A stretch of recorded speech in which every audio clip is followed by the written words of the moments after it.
All right, everybody, here we go. Today is Tuesday, July 31st, 2026. My name is Rob Carter. Welcome, Isaiah, to the future. Number one radio / podcast in America. What's going on, brother? Good morning. I don't know where you'd be listening to us on the radio, but if you're listening to us on the radio, let us know where we're at. Radio show as a podcast. That's what I call it. That. Radio show as a podcast. And now you get some. That doesn't make sense. Why not?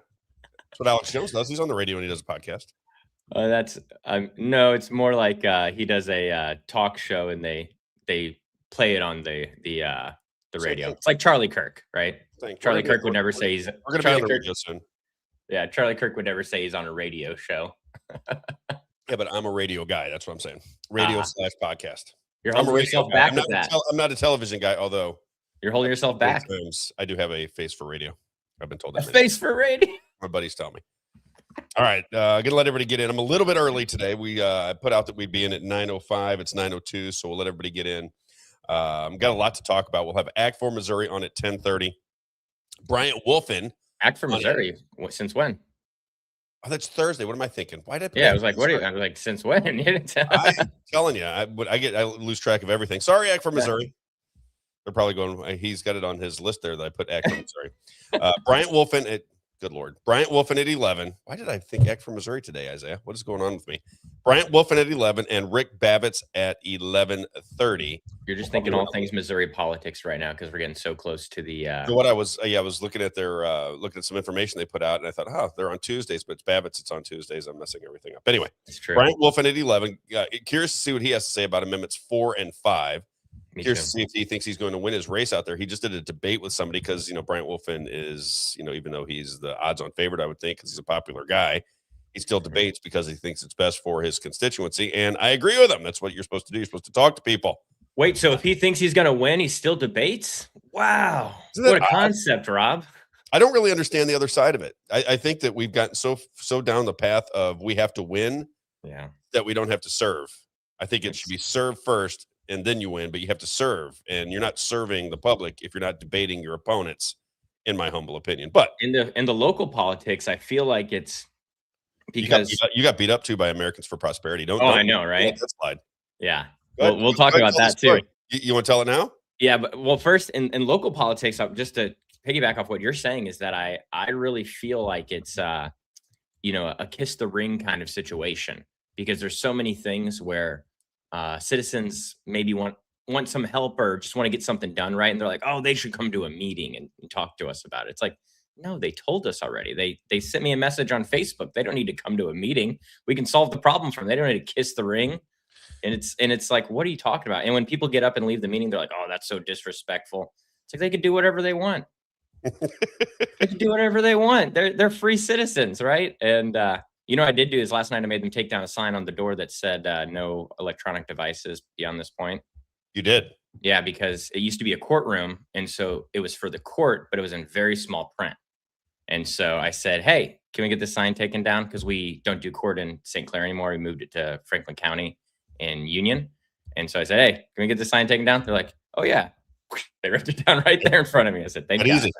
Yeah. So it's kind of like you're saying, though. It's very interesting. But the Americans for Prosperity, man, they're not holding any punches right now, Rob. They are, it seems like between all out attack right now. Yeah, and the people that are supporting, especially Amendment 5. Mm-hmm. They're very serious about getting Amendment 5 passed and sharing that story that, like I said, whether they believe it, don't believe it, whether they're working for somebody trying to get it passed, whatever whatever the situation is, they're serious about it all. And their motivations should be, their intentions, I'm sure, are pure, right? I'm sure their intentions are good for a lot of these people. I'm not saying that they're ill-intended, not all of them, but yeah, it does seem like they're desperate. That's a great way to put it, Jake, because it is, I had been hearing, we hear all the time, Rob, people tell us on the show here. Yeah, that's awesome. She said, that's sexy, babe. That's right, babe. Yeah. And now I'm distracted. Get your head back in the game, young man. Yeah. But they are desperate. And so they're on an all-out attack right now on social media. And everyone had been telling us that, Rob. Me and you don't really get involved in that too much. Maybe on some other issues that we're very passionate about. But we haven't gotten kind of into the fray, I would say, with the We have an social. opinion, and we keep it. Yeah, yeah. And so I wanted to test it out, right? I said, man, they've been saying this is pretty hostile. And I had met a girl at the event in Franklin County here at Moe's Pizza.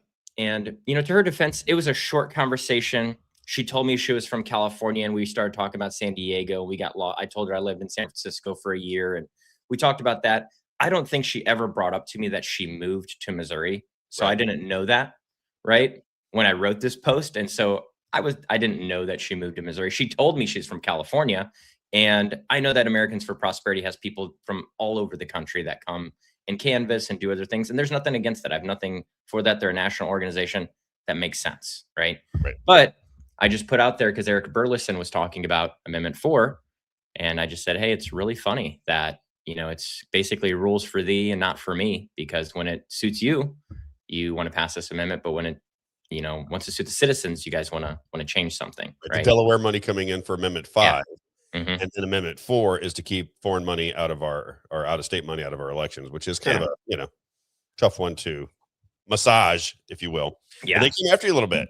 Oh yeah. They came after me. They got the state. Don't even know who the state director is. Never even heard of this guy, but he's out there, coming after me. He was a little less, I would say, to his defense, he wasn't as hostile as some of the other ones. He wasn't very attacking. But there was one guy on there who I don't even know who he is. Don't know his name. Couldn't even tell you, but he's like, doesn't your boss live in Florida or something like that? Boss. I almost responded. I was like, I think he's did it from Lake St. Louis, Missouri today. Actually, I'm in Sunset Hills. Sunset Hills, Missouri. Sorry. Okay, there we go. I bounce around when I get to St. Louis. Yeah.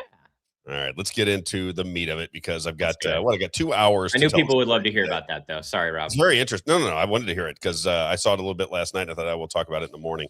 But I do want to talk today. The title of the show is The American Lie Machine. And this goes back to the fake media, the fake press. And I like to, just bring stories to people's attention. And again, if you hear these stories in a vacuum, one at a time, it doesn't have as much strength or power to influence you. But if you hear them all at one time, you start to go, my Lord, all of the things, because, I've been talking to friends of mine that are very heavily invested in politics. And several have said, just in the course of conversation, God, everything that I thought I knew is not true anymore. And I'm thinking that. So I just want to run through some things. And I want to start with just recently. The most recent is we did a show by Lindsey Graham called 50 Shades of Gay.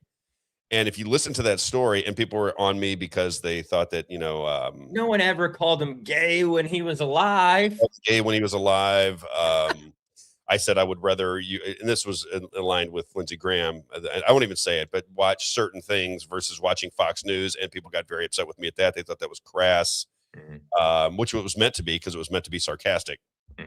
But my goal is not to offend people so they don't listen. That's not my goal. So if that does, then we'll just move on. But Lindsey Graham, the story was in alignment with Kay Griggs. We did the Kay Griggs story, and it's about gays in our government that are closeted gays, especially older men, when being gay was not, you'd run around with a pride flag and tell all your family, I'm coming out and I'm gay. They're like, gay, can't you at least be transgender? Because that would be really awesome for me and my friends. Right? Don't ask, don't tell generation. Right. Exactly. It was before that. It was when it was not celebrated that you were gay, right? You might get beat up. Exactly. Yeah. So this is a different generation. And the idea that Kay Griggs said that gay men were being groomed through our military to get into positions of power within our government, our intel agencies, our media, everything else, because they were easy to control. And I guess if you go back to the 1950s, 1960s, 1970s, if you're having a gay liaison and somebody gets it on film or gets you speaking dirty to your male counterpart and it seems a little bit grotesque, and somebody has that on you, then all of a sudden they control you. Remember what mafias do? We've talked about it a million times. How do mafias work? They intimidate you, they bribe you, and they, in the case of Lindsey Graham, they compromise you. In my opinion, still free to have it, Isaiah. Oh my gosh, you're hitting the nail on the head from what I think. So, all right, so we're on the same page. Yeah. Okay, so let's just start here because Hunter Biden did a podcast recently, and we got to start with the Hunter Biden podcast. It's clip number 10, Isaiah. That's good. Listen to what Hunter Biden had to say. Now, again, who gets it first? Isaiah, who starts telling the stories first? It's always me because Rob Carter show. Absolutely. So if you want to get the information first, it's not Alex Jones all the time. Alex Jones was still defending Israel 6 or 8 months before I started going, wait a minute, what is everybody is loyal to Israel, but not the United States. Everything's about Israel, Israel, Israel. And I even asked you at the time, because when we started talking, I said, is this something biblical that I'm not really understanding? All of a sudden that our key people in our administration, key people within our media, key people within the church all think that Israel is the most important thing, even above our own Constitution. Yeah, they think it's biblical. They're trying to push it to be biblical, right? And I didn't understand it. I'm like, I don't remember this being a thing because I wasn't paying attention. As I told you before, I thought I was, but I really wasn't. Here is Hunter Biden talking about the GOP, and everybody in DC knows that there is a gay mafia within, as he says, primarily in the GOP. And I can look at a dozen. I won't give their names. We'll show what the comments were, and then you guys can make your determination. But I can see these people. As I said, I worked in the fashion business. I was surrounded by gay men all over the place. You understand what I'm saying? Yeah. Sorry if this offends someone, but your gaydar is pretty good. My gaydar is good, and I don't have any problem with gay people at all. In fact, some of the gay people that I worked with in the shoe business were some of my biggest advocates. They were wonderful to me. They promoted me. They did great things in my life. I have no problem with gay people. I'll let God figure that out. Okay, for me, if you're a decent person, you're not hurting anybody, do your thing. But having said that, I can recognize some of these people pretty easy. You know, I look at him and I go, gay, immediately. Just give him. You remember when George Michael was popular? Yeah. He's a little bit before your time, but he had, what was George Michael? Yeah. It was before George Michael. He had a band, and I remember it was probably 84, 85. I do the jitterbug, bump, bump. Remember that song? Yeah. You know that one? Okay. Yeah. So he was out. He was very popular.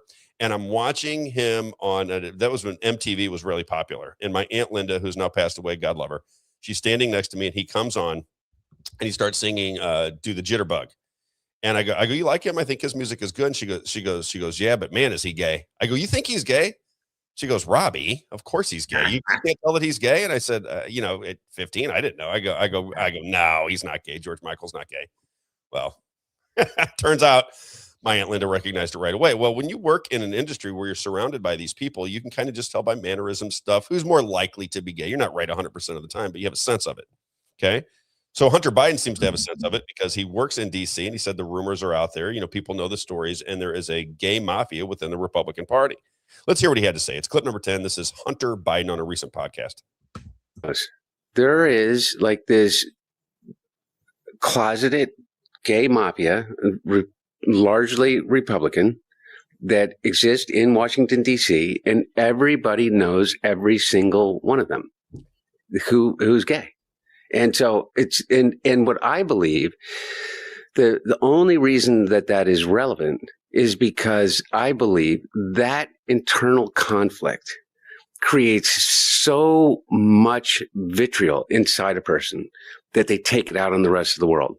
And they do. And so what they do is their whole lives, they've been closeted. And so you have this like black ball inside yourself, this like blackened heart by the fact that you can't be who you want to be. And so you take it out on everybody else. And these men, largely men, have done exactly that. Mm-hmm. And everybody knows who they are. Everybody. Yeah. Yeah. Lindsey Graham. Yeah, of course. Yeah. Yeah. So have you seen, speaking of that, I say that Trump is now in his deathbed confession. But by the way, like for Lindsey Graham, like everybody knows that Lindsey Graham was gay. Right. And I don't like, I don't have I really had, and I liked Lindsey Graham when I was a kid, but everybody knew that he was gay. Right. But we still kind of like talk about it on like CNN, like, well, then the only reason it's relevant is because of the fact that they seem to do everything that they possibly can to take out their inability to know and live their true life on everybody else. Okay, Isaiah. Very interesting. That's a very good point of view. That's very possible. Yeah.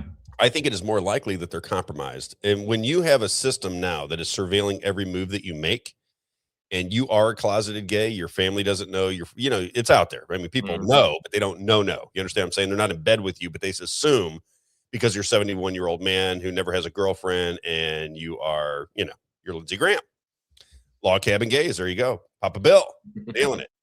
Okay. So this is the reason I tie all these things together is if you listen to the 7.5 hours of Kay Griggs from 30 years ago, she says this is a method that governments use to compromise people in power so that it can shift government in the direction of the people who are doing the compromising. And you may not believe that, but I think we need to have adult conversations because you're not getting the truth from the press. Everybody knows that. Even the dimmest of dimwits recognizes that the government is not telling us the truth. The dimmest of dimwits, and maybe it's I don't know how many people are left that are watching Fox News. It's got to be dwindling. At some point, their ratings have to go through the basement. They just have to. Nobody can listen to that over and over and over and over and over again and not recognize when it's brought to their attention that it's a war machine operation. Mm-hmm. Whenever there's a war, they go, wave the flag. We need war. We need war. War is great. You don't want to go to war? What are you, a Nazi? What are you, a communist? Are you gay?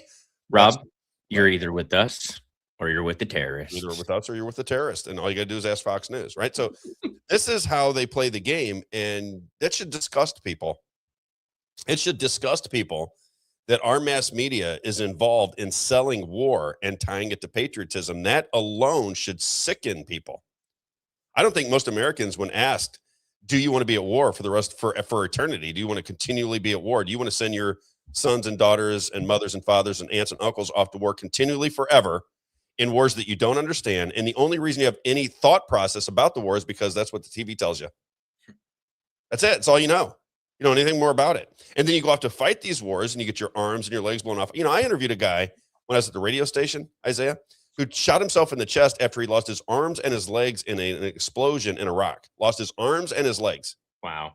So he's got no arms, no legs. He's trying to have a normal life as a young person. And you think to yourself, well, what was he fighting for exactly? What was he in Iraq for? How did that help his life? How did it help Isaiah's life? How did it help my neighbor's life? How did it help their lives to go off to Iraq? WMDs, right? Yeah, to keep them from getting WMDs that they never had, kind of like Iran is right now. Yeah. I'm starting to get very sarcastic with my friends because it's hard to fight sarcasm. So when they talk about Iran, I go, thank the Lord. Some guy, a buddy of mine, he said that he just ordered a pizza from Emo's, and it's not like this at Moe's, by the way, but at Emo's, he said he got a large pizza with whatever, and it cost him $37 with a pizza and delivery for one pizza. Oh my gosh. $37. He put it out. And I said, well, thank God we got the nukes out of Iran, because if I have to pay more for pizza, at least I know that Iran doesn't have nuclear weapons that they never wanted and never had. I mean, that's a good thing. Yeah. Thank God their military is absolutely destroyed, even though they injured 100 servicemen. I'm just reading this. On Monday, they nearly injured 100 service members and killed 2 this weekend. But we destroyed all their rockets, Rob. All their military is wiped out. I'm willing to pay more for the pizza, is all I'm saying. All right. Whatever it costs for the pizza, whatever it costs for the fuel, if prices skyrocket because we have to go to Iran to keep them from having a weapon that they never had and never wanted, then I say go for it. Because as I told him, I couldn't sleep at night thinking about Iran. I remember thinking right before we went into Iran, Isaiah, and wiped out their nuclear weapons, and then we're going for the dust and the whole thing. I remember thinking, I can't sleep over Iran. I couldn't function in life because all I thought about was, I hope Iran doesn't get a nuclear weapon that they don't want and never had. Yeah. Just like Iraq never had one. I was so concerned that I couldn't sleep at night. If it cost me $40 for a pizza, so long as Iran doesn't have a nuclear bomb or nuclear dust or anything else that they might have, thank God is all I can say. Okay. Now you can't defeat sarcasm because I'm agreeing with them. They just, in their mind, know that I'm being sarcastic. So I'm going to start using this method to argue with people online because it's such a dopey argument. They just don't see that it's dopey because of this right here, the TV. Mm-hmm. That's why they have dopey arguments, because they haven't thought past the wall of the propaganda from the Smith Modernization Act and all of the propaganda that they shove down our throats. Most people can't see through it. They just can't. And I'm saying that's the majority of people, but hopefully at some point in life, they will be able to fight through the television set and through all of the propaganda and start to think for themselves. We hope that our political savants that join us every morning, that's what we should call our family here. Oh, yeah. The political savants. The political savants. The political savants can see through the propaganda and see the world for what it really is, and then you can't change things unless you admit you have a problem, right, Isaiah? It's like it's like Alcoholics Anonymous. Yeah. You have to admit you have a problem before you can fix it. You have a problem if you want to bomb people that you know nothing about, and you can't even contemplate for a second that you might be being misled by a group of people that lies to you every day. And if I tell you, do you think the news is fake? Yeah, it's fake. I know it's fake, but then you believe everything they say, and your emotions are controlled by something that you already consciously know. It's fake. It's incredible. You have to. If you don't think it's fake, today watch the hearing with Pete Hegseth, where he's going to request. Today he's going to be requesting Fox News. Yep, he'll be requesting a bunch more money for the Iran war.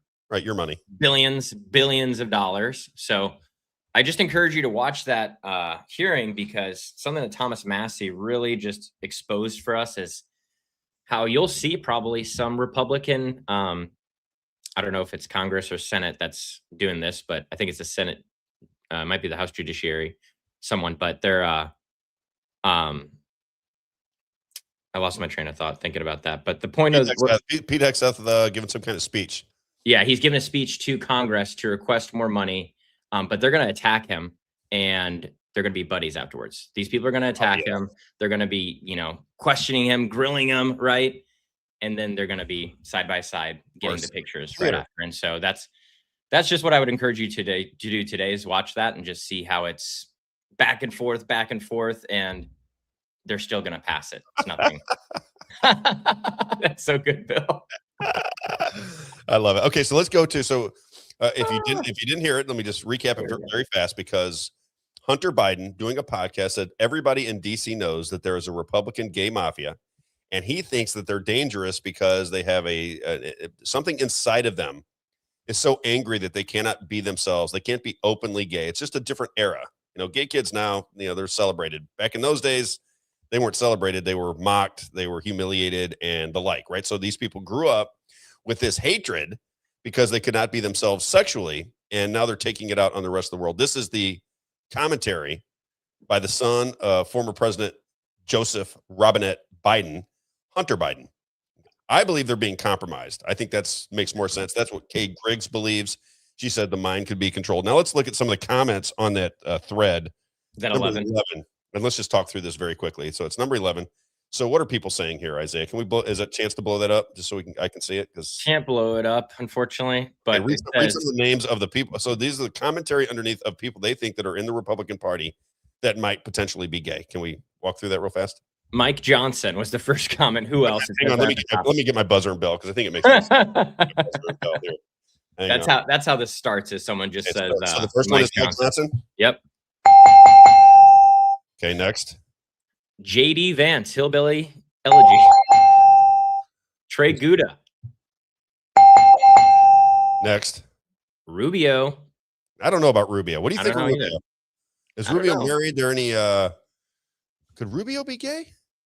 Is Marco Rubio married? It's crazy how many of these guys aren't married. I don't know about Rubio. I don't get the sense that Rubio is. I don't get that sense either. Yeah, he's married. Doesn't mean that he's not, but right.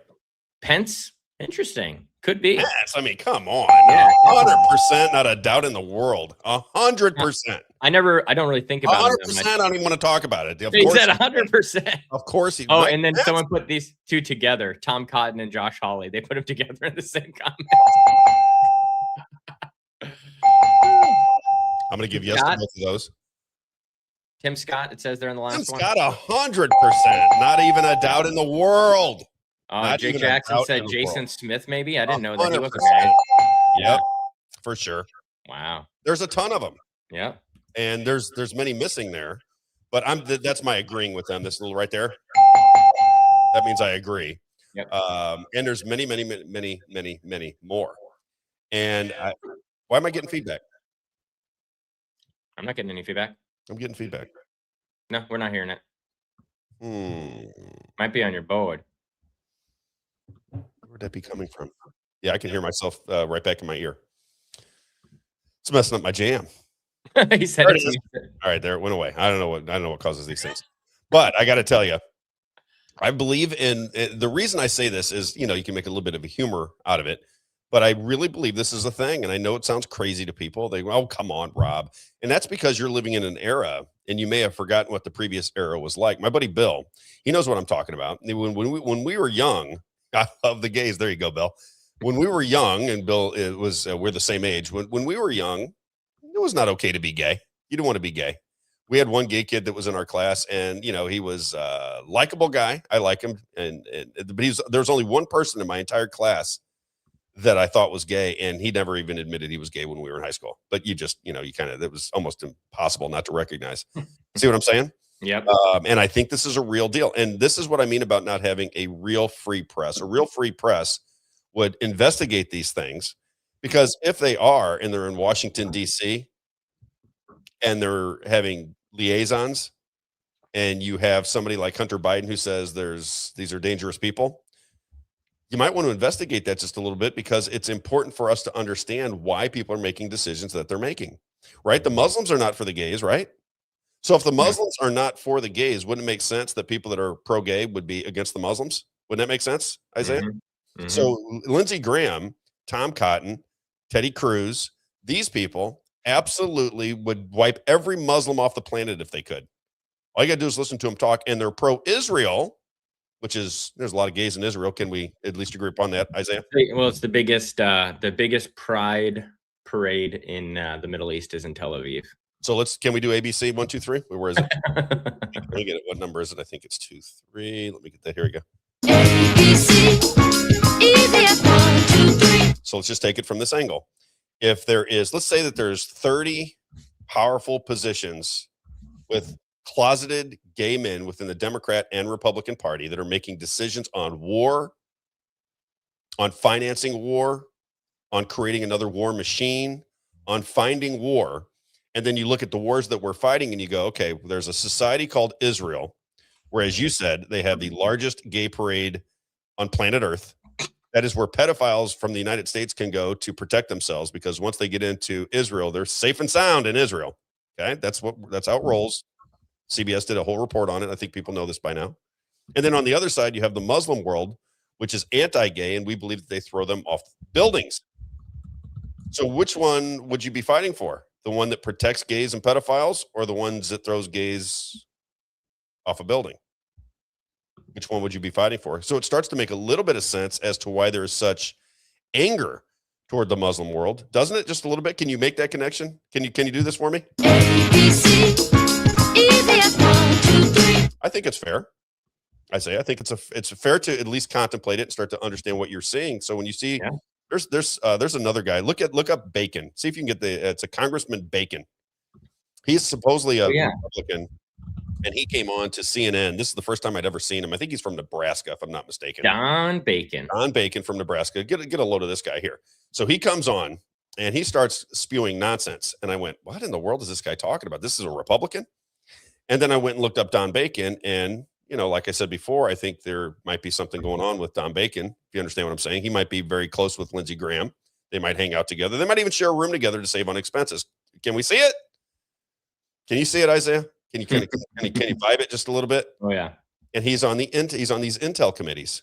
Oh yes. Those rosy cheeks. Oh yes. Come on. Just a little too perfect for me, if you understand what I'm saying. Okay. Look at that tie. And what drew my attention to it was he was on CNN. He was on a panel. This is way back. This is years ago, 3-4 years ago. And I was watching him speak, and I went, "Why does this guy's insane." What schools did he go to? I don't think he went to one of my club schools. I think, as I remember, he did not. But Warhawk, wow, moderate Republican, Warhawk, not sounding good, buddy. He likes war a lot. Where did he go to school? Let's see. This is Baptist Academy. Okay, attended Northern Illinois University. He didn't go to any places. So when I look at his military picture, right? Military and gays. This is what Kay Griggs talked about at length for 8 hours. 8 hours. That her husband told her, he was in the intel agencies for decades. He was an alcoholic. He told her that the American military was using gay men to get into positions of power because they could be handled. J. Edgar Hoover, gay. Is Barack Obama gay, you think? Perhaps. Well, he went to court in Chicago. Have you ever seen that video where the guy says that he before Barack Obama was known? Wait, he went to court. This guy claimed that he went to Barack Obama Somebody set him up with Barack Obama. He was a state senator at the time, picked him up in a limo, and he had, a whole session with Barack Obama. And he went on. Tucker Carlson told the story. Whenever everybody told the story, you have who's the woman that said Michelle Obama's a tranny and then she died? Joan Rivers. She died within a couple of weeks after that. Think about it. Is all I'm saying. Okay, and think about if you had a real press, because an independent press, a lot of people would say, Rob, this is just uncouth. I get that. I do. But you're wrong. You're wrong. These are things that are matters of life and death. And when your government is not working on behalf of the citizens, you have to begin to ask very tough questions as to why. How does a government get $40 trillion in debt? How does a government continually, with all the weaponry in the world, we got the most powerful military in the world, how do we continually find ourselves at war? How does that continue to happen? How do you have a society, a sovereign society, that leaves its borders wide open? How does that happen? You know who left the borders wide open, Isaiah? Alejandro Mayorkas. Take a look at him. Let me see if your gaydar goes off with Alejandro Mayorkas. Just tell me if you can see it. Alejandro Mayorkas was on the board of Hias. Oh, baby, yeah. Then he runs the borders for Joe Biden, and then the borders get flooded, and nobody does anything about it. He gets impeached by the House. And then Chuck Schumer in the Senate says, nah, we don't really want to talk anything about that. We're not going to take a trial. I mean, we know the House impeached him, but Senate's not even going to have a trial. Okay, tell me, what do you think? Can you see it? Yeah, look at those eyebrows. Too perfect. I see it. I see it in even still pictures. I can see it. Where did he go to school? No idea. Oh, Romanian Jew. That makes sense to Mayorkas. Oh, Loyola. Okay. You went to Berkeley. There you go. Okay. Okay. Just want to make that point first. So that's number one. Makes sense with him being gay going to Berkeley. I think so. Yeah. I think that if you just watch the behavior, you can kind of feel it and see it. What's my man Bill saying? Bill knows. Bill's got the same thing I got going on. He did wear a tan suit. Bill, I'm telling you, Bill, my friend Bill, who's in here, Bill will have the same situation as me. Bill's got the same eye for it. Trust me when I tell you. Okay, so let's start there. That we just talked about this. Lindsey Graham dies. I get a lot of people that were upset with me about the Lindsey Graham situation because they thought that I should be more reverent in his passing. And I say Lindsey Graham is a monster. When he wanted you shot in the head, Rob. He wanted me shot in the head. He said J6er should be shot in the head. I was there on J6, right? So he wanted me shot in the head, but I got to be kind to a man who has started wars all over the world, continually fights for war. And then I have to, I guess when he dies, but I looked it up beforehand. I think I told you, Isaiah, I looked it up. Does the Bible say anything about you have to say nice things about people that are dead? It says, no, it's not in the Bible. Therefore, I don't have to pay attention to it as far as I'm concerned. Okay. Jesus leads me. And when Jesus says you don't have to worry about it, Rob, then I don't worry about it. Now, remember, we are we're how far into this show? 43 minutes. 30 minutes in. Yeah. Can you please do me a favor? Like, comment, share, and subscribe. I have to remind myself every time to get that announcement out. Like, just comment, say, hey, good morning, everybody. Like, comment, share, and subscribe. If you're subscribing, YouTube and Rumble, get your friends to subscribe. I got to start getting my friends to subscribe because they just listen to the show. But we hit 500 subscribers today on YouTube. We do. Okay, good. So yeah. we're halfway there. Our next goal is 1,000. Yeah, we're halfway there. Not easy to do, apparently, but it does take time, right? Because if you get 500 in 2 months, if you go for years, like my buddy's got 25,000. Once I get to 1,000, 90% of YouTube channels never make it to 1,000 subscribers. Oh, we'll get there. So just to put in perspective. And by the way, we're going out to Moe's today. Are you going with me to Moe's? Yep. So we're going to Moe's today, and when we're out there, we're going to buy lunch through People's Lobby, Missouri for the people that are at Moe's. So if you're at Moe's around 2:00 today and you want a free lunch, shake our hand. We'll give you some free lunch. We want to take care of the people at Moe's because Mike Johns has been so wonderful to us. We want to make sure that the people that frequent Moe's get a little love from People's Lobby, Missouri, because they have been so wonderful to us. So we'll be out there later on today. I think Rick Babbitts may join us. Papa Bill says, I knew my son was almost a decade before he came out to me, right? So his son was gay, and he said I knew it long ahead of time. Now, John is, a lot of people think that he is. Most everybody I talk to say my buddy John is. I don't think that he is. Everybody thinks that he is, but I say no. I was wondering where John was. I was like, oh, John hasn't been here this morning. And then he drops the best comment of the day. That's fantastic. All right, we're getting very childish. I know. Let's get back in the game here. All right, so that's number one. Now, what else have we talked about? We said, why was COVID a thing? I just told you yesterday when the thing that people don't recognize about COVID, because they want to talk about, did the shots work? Did the shots not work? Did the shots cause you to lose your ability to think? What was the whole thing about? Was it an experiment to shut down society and see what that meant? I think one of the main aspects of COVID was to destroy small business. To just absolutely, you got to think of where society's been going. Society has been moving toward big corporate strength for a long time. That's how you end up with Walmarts and Amazons and these big corporations that dominate retail. And if you're in the wholesale retail game, you see it. When I was in wholesale retail, when I first started out, Isaiah, all of the department stores were spread out. So when I started in 1994, 1995, I sold department stores at about 96, 97. There were 35 individual department store offices that I called on, 35, maybe more, but it was around 35. You know how many there are now? Like 3. Macy's consolidated. They bought out May Company. You have Dillard's, which was 5 divisions. Dillard's is one of the best out there, by the way. If you're going to shop at a department store, I suggest you go to Dillard's. Nordstrom's used to buy in each individual store. Nordstrom's had 90 plus stores back in those days, and each store bought their shoes. Then they consolidated to one corporate office in Seattle. Everything is about corporate consolidation, which if you're going to buy, Isaiah, and you're buying for like Walmart has 10 bazillion stores, do you think they have more buying power than the guy that has one store? So if they have more buying power and they can buy, and they're going to charge me and you, we open a small store next to a Walmart, we're buying the exact same product, and it costs me $7 to buy it, and it costs them $5 to buy it. Who do you think is going to do better in the long run? The guy that gets the cheaper price. Mm-hmm. So consolidation creates buying power. Buying power drives out the little guy. If you go back to COVID, same situation. The big box stores were open. The big box stores were open, and your churches and small businesses were closed. That didn't happen under Joe Biden. That happened under, say it with me, Donald John Trump. Okay?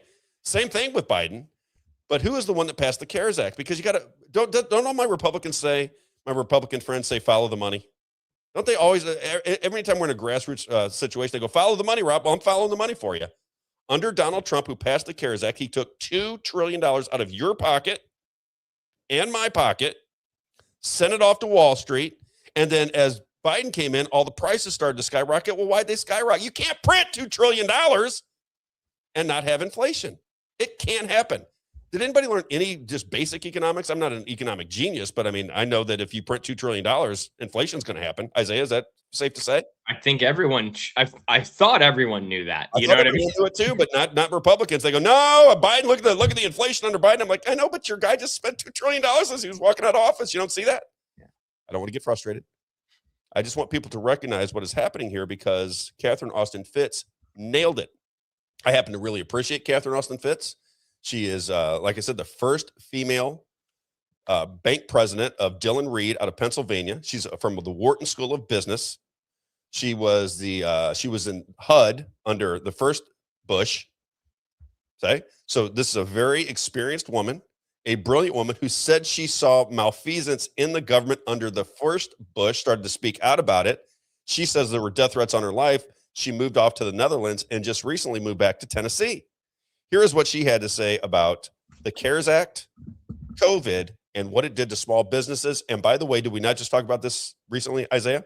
Mm-hmm. I was in a small business when this was going down under Donald Trump. And everybody went, tariffs, everything's going to be fine, Rob. You just don't understand. It's the tariff war. You got to understand how it works. You're just not smart enough to understand how the tariffs are going to work. I go, okay, well, all I know is for me to ship shoes from China to the United States, it's $25,000. And last month it was $2,500. You understand what I'm saying? That's what Rob knows. Rob knows that he can't make any money in his business anymore because they've taken all the profit out of it because it's 10 times to ship it from China. So I don't know who's winning. I just know that my small business is not winning. That's what I knew for 100% certain when Donald Trump started the tariff war with China and they raised their shipping costs. And the shipping costs, who's making all the money on the shipping costs, Isaiah? Oh, that's right, Elaine Chao and her family. Mm-hmm. And who does she work for? She's the Secretary of Transportation for who? For Donald Trump. and for George Bush. Okay, let's just follow. Are you tired of winning yet, Rob? I'm just trying to say, if I'm getting anything wrong, you must remind me, but I think I'm getting a lot of things right, and I'm getting them right long before anybody else because I'm completely glued to it like a maniac, and I need to slow it down because it's making my head hurt. Clip number 1, this is Catherine Austin Fitts explaining how small businesses were sacrificed because of COVID. Clip number 1. During the COVID scam, and I keep calling it a COVID scam because it is a scam. It continues to be a scam in my view. And you had some really insightful things to say about COVID. In a nutshell, what do you think the point of COVID was? Essentially, what we experienced was a central bank reset, or the beginning of a central bank reset, which was consolidating a process that I refer to as the financial coup. So basically, look at this as a major consolidation of the economy. So what you do is you shut down the small business and small farms. You leave the publicly traded companies open. You inject $5 trillion. That gives them a lot of liquidity, and then they're in a position to consolidate the market share of the small businesses and buy up assets cheap from anybody who's got to sell assets to get the income they need to keep their operation going. And so, you basically, you whack the guys you want to consolidate, and then you give a shopping basket to the guys who you want to pick up market share and assets. And that's what they did. You in the United States, one number I saw was 35% of the small businesses bankrupted or went under. Yeah. In San Francisco, at one point, it was 49% of the small businesses. So, and it's an incredible way to pick up market share because you don't have to buy it or compete for it. You just shut them down. And there was a magical moment. I wish you could have seen it. We plucked this out for one of our top videos of the year.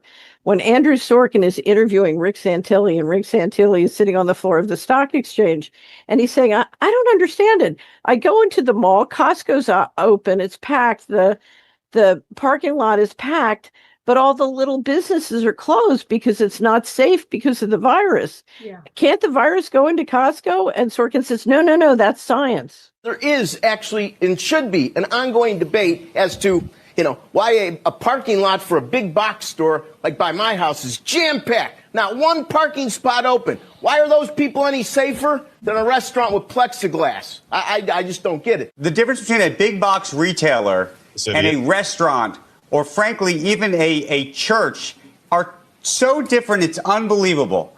Going into a big box retailer, I disagree. You're wearing You can a mask. have your thoughts and I can have mine. You're required to wear a mask. I disagree. It's science. I'm sorry. It's science. If you're It's wearing a not mask, science. it's a different story. 500 people at a Lowe's aren't any safer than 150 people in a restaurant that holds 600. I don't believe it. Sorry. Andrew Sorkin. Let's look up Andrew Sorkin. Can you look up Andrew Sorkin for me? Yeah. Let's find out where he comes from. Because, again, I say that people were doing this on purpose in the media. I don't think that it was a mistake. I think these people were complicit in selling a lie. And I think they come from a certain country, and it's not China. Yeah. Not China, Isaiah. Not at all. Yeah, it's a magic trick. It's I can tell you his name. I can tell you his name's Jewish. He has a Jewish name. Well, he's Jewish. And that's what I said. And where's he on? He's on CNBC. He's talking about the markets. And he's telling you not to believe. Just think of the insanity of thinking that if you go into a Costco, you're safe. If you go into a church, it's dangerous. This is the logic of Andrew Sorkin, who not only is moronic, but he wanted you to know that he was moronic, because nobody with any kind of common sense at all could possibly make that argument. It's just so frustrating to me that anybody could even believe it. That's why I said when I was living in those times, I thought, what in the world is happening here to my society? Yeah. So a Jewish guy who's probably never been to church in his life can tell us that that's what we should do. Small businesses had to be shut down according to Sorkin. And it makes perfect sense because of science that the big box stores were open. The corporate stores that are on Wall Street, that are getting Wall Street money, those stores could be open because of science, according to Sorkin. But the small businesses that were trying to feed people and trying to keep the lights on and serve their community and do things the right way, those people were dangerous. Science, Isaiah. It's just flat out science. Nobody believes it now, but nobody talked up about it then, except for a few people. I was one of them. And to give you an example of how the government is aligned with the social media platforms, as I was speaking out about it, and this is when I was still working, Isaiah, this is talking about doing one show a week with my son at the very beginning. As my show started to take off, it got squashed immediately because I was talking about elections and the con that was COVID. It completely erased it. I woke up one day at 100 people watching the show. I go from thousands to 100 overnight when I start talking about what a con COVID does. And you know what I was talking about? That Donald Trump was complicit in the con. His administration, at least. Because nobody's that dumb. In my opinion, nobody's that dumb. Do you think people are that dumb? Do you think it's brainwashing or dumb? I think people are getting dumber. That's for sure. Just in my experience, happening. Because as someone who was homeschooled and then had to go and interact with people that were in the public school system in college, right? It was like night and day, Rob. No, I don't think I'm that smart. I'm not saying that I really don't think I'm that intelligent. Well, it's relative now. But my mom made me read a lot. I read a lot of books. You know what I mean? And so I was reading. We didn't have a TV. We could only read. And so because of that, I found out that, oh man, I read a lot more than most of these people that I'm going to college with. And just some of the things that I thought were common sense weren't so common to people. And I've continued to find that out as I go. And as I started, my first management job when I'm managing people, that was kind of, I was like, oh my gosh, people kind of don't get it, And then just as I moved up, and I had to realize, like, man, I have to train people for the dumbest person in the room, because always that's absolutely when how it is. you coach a sport, you gotta get it down to the person who understands the least and make sure they understand it. Exactly. Yeah. I know when we say this, if I know this going in. So this is what I mean about just being honest with the audience. I know going in, if I say anything that is not 100% butterflies and unicorns about Donald Trump, that people will get upset with me. I know that for a fact. Yeah. But we have to make a determination as to whether we want to tell you what we believe, show you, history, make commentary on it. And we have to do it honestly. If we don't do it honestly, then as far as I'm concerned, I can't look myself in the mirror. I just can't do it. I want to be honest with people. I think, and I don't know what the end game is with Donald Trump. I've said it a million times. I'm not anti-Donald Trump. I'm anti the things that Donald Trump has done to this point because it affected my life negatively. Yeah. That's all I can go by. When I vote for somebody, I want them to improve aspects of my life.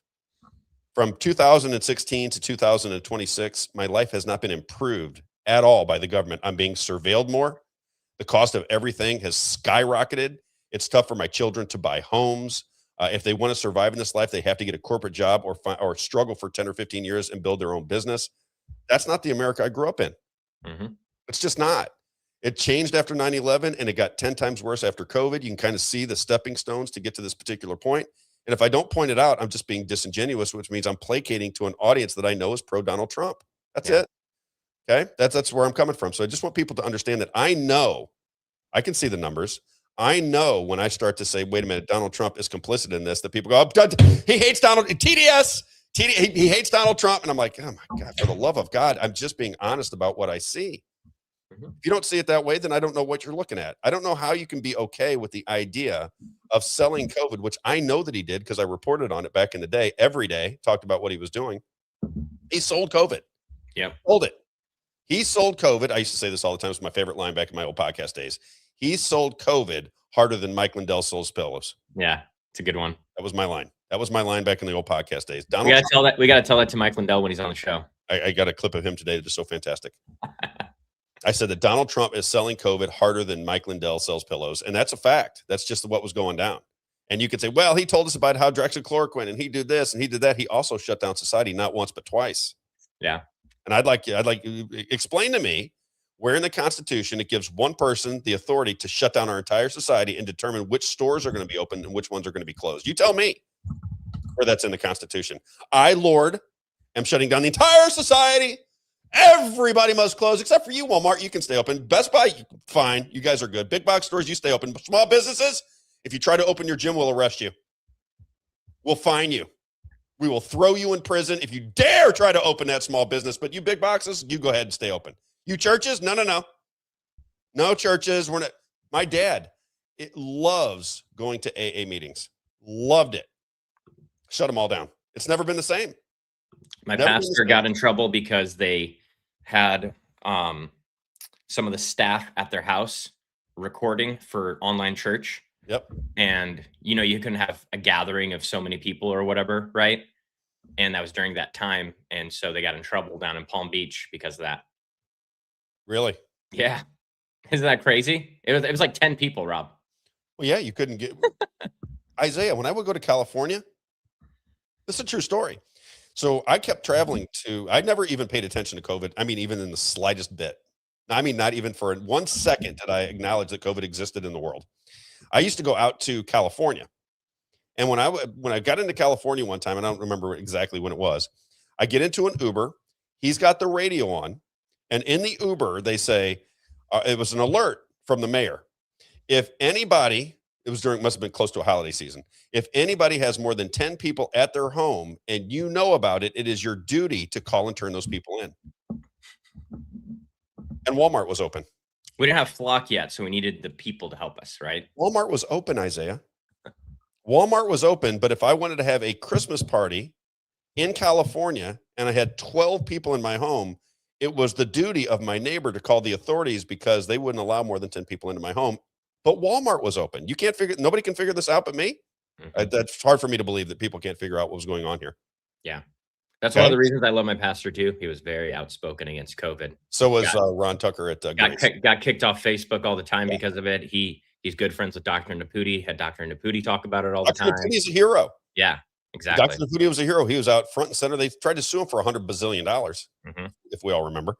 Let's go to clip number 2 because I want to further sell the story that I believe to be true. You know, I believe it for sure. COVID con.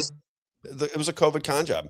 Let's go to clip number 8. Now, this is President Clinton, Obama, and Bush standing together out in the cold, and listen to them talk about the science. And if you would just, you stupid monkeys, just get vaccinated so we can get back to our normal lives. This is what 3 former presidents, 2 Democrat, 1 Republican, all in the CIA, all in the intelligence game.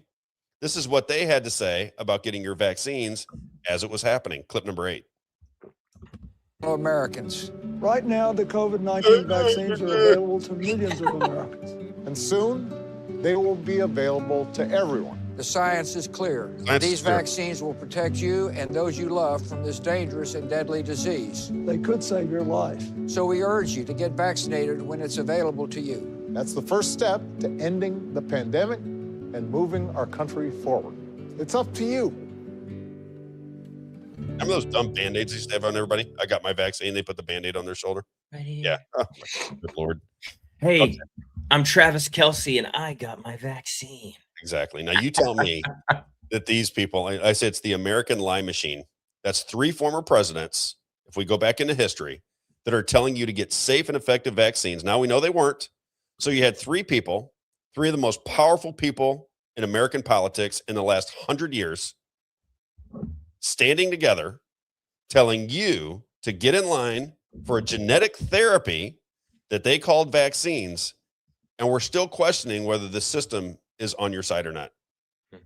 You're still going, well, if we just get this Senator Doofus and this Congressman Doofus in there, then everything's going to be fine. This is a systematic problem. This is a systematic problem that we must recognize at some point. The system is completely and totally broken. Broken. We need new media, number 1. You have to have new media because if you can't report on power, if the media is now complicit with the politicians and the politicians are complicit with the donors and the donors work for the banks and the banks control the intel community, then you have a system of corruption that lies to you constantly and continues to. How many times do I say it, Isaiah? People around this, there are people that hate my guts for recognizing it. Will never have a debate with me. Will never have an argument with me. Never once have I've said 1,000 times, anybody that wants to debate me publicly, I'll promote it on my show. I'll spend the money to promote it if they say that I'm getting it wrong. And I'll bring my information, you bring your information, and we'll see who the audience sides with. Yeah, I've offered on our new Facebook page, right, where you're posting all the reels. I've offered about half a dozen debates to people that have called you an idiot or said something. I've got people that I don't even know. No one's taking it up, surprisingly. I got people that I don't even know going. I see them on social media going, Robb will debate you. Robb will do it. That's and great. I will do it. To be honest with you, Isaiah, nobody would love it more. Nobody would love it more than me. So can we say right now, Tim Jones, we're challenging you to a debate. Rob Carter's challenging you to a debate. Well, he's talking about the amendments. I'm talking about the way our system works. Yeah. Our system is a complete and total farce, and people don't see it. They'll work within that system. They'll continue to work within that system. They'll never stop working within that system. They can't see it. They don't recognize that you must focus on the system must be addressed first. It must be addressed first. It doesn't matter if you're changing decks or chairs on the decks of the Titanic. That doesn't matter. If the Titanic is going to sink, it doesn't matter where you stand. The boat is sinking. You must address the system that we live in. It has to be the system, which is our elections. You can't even get these people out of there.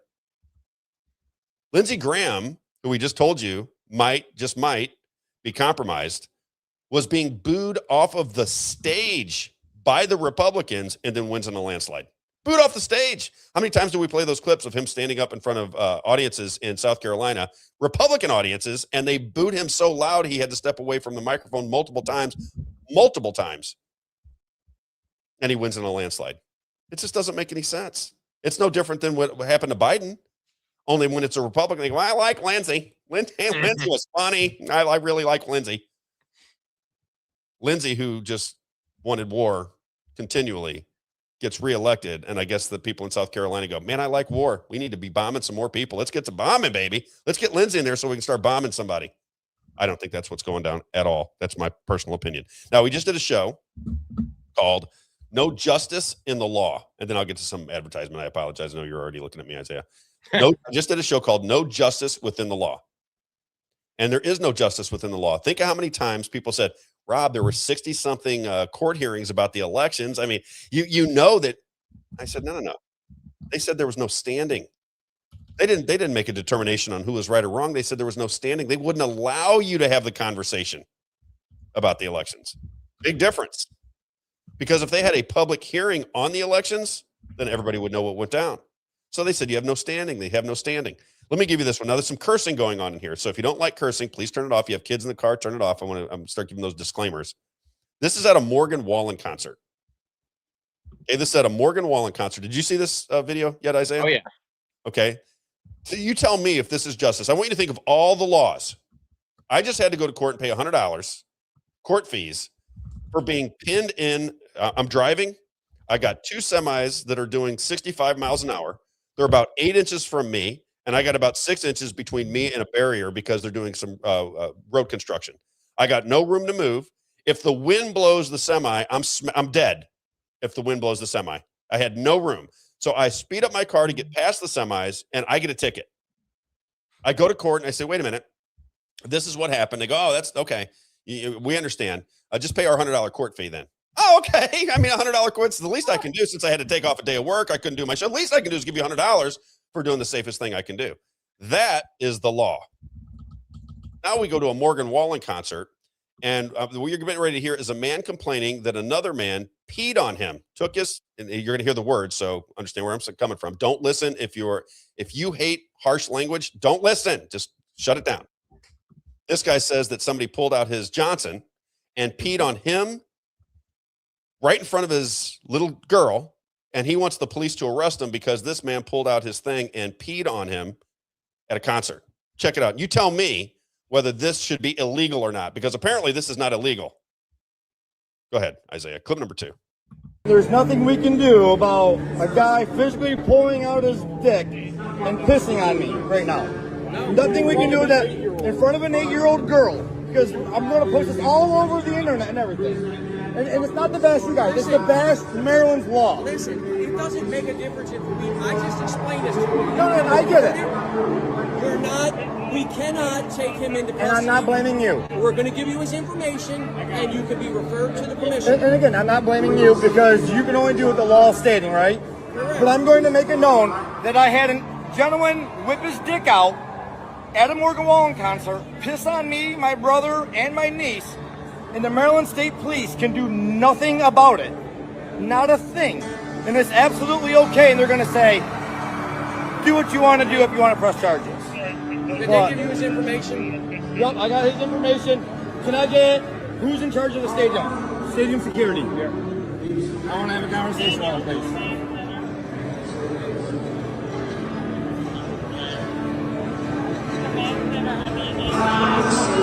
security guard seems more helpful than the police. Absolutely crazy that you can pull your dick out, piss on somebody, and nothing happens. Look at her. Look at her. And you guys, like, there's nothing. Absolutely amazing. You can either accept it. I don't know what else to tell you. I'm not mad at you. I'm mad at the system. Because now you're making a scene. I'm mad at the system. We're trying to help you, and you just continue to just go back I'm and mad forth at the on the system. same thing. I'm mad at the system. We helped you. You haven't helped me. We did help you. You haven't. You haven't helped anybody. Next time you will, and that's the problem. Now, yeah, I mean, if an officer talked to me like that, I'd tell him to shut the F up right in his face. I would have been in prison for that. But here's the deal: if that were to happen in my life, somebody would have ended up in big trouble. I mean, I would have gotten beat up, or somebody would. There's zero chance that I would have not lost my absolute mind. I wouldn't be looking for the cops. Yeah, exactly right. I'd be looking to stay away from the cops because I'm getting ready to kill somebody. And what I don't understand is why the cops would be mad. Just take it from a father's point of view. He's got an 8-year-old niece, and some drunken moron pees on her and her father, and the cops aren't even sympathetic. Like, we just can't do anything. That's the system. Leave us alone. What is the big deal? I'm sure he peed on your 8-year-old. Come on, we gave you his information. I gave his information. Everything's just fine. There is no justice in our laws. There's no justice in the law.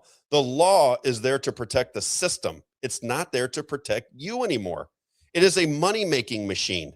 And the attorneys and the judges and everybody is involved in a system that is not just.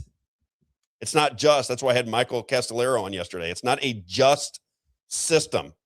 It is a system where these people, that's what some of the people associated with the show tell me all the time. They go, Rob, you're thinking there's no justice. Mm-hmm. Did you see the Grant Cardone deposition? Who? Did you see the Grant Cardone deposition? No. So he's just getting deposed because something similar to the Michael Castellero situation. I'm not a finance guy, so I don't want to say it's the same, right? But in my, limited understanding of how finance works, essentially what they're coming after Grant Cardone is for, I think, defrauding investors that have never lost any money. And so he's sitting there, and he released the full deposition. And they're trying to sue him now because they don't want to reveal the full deposition.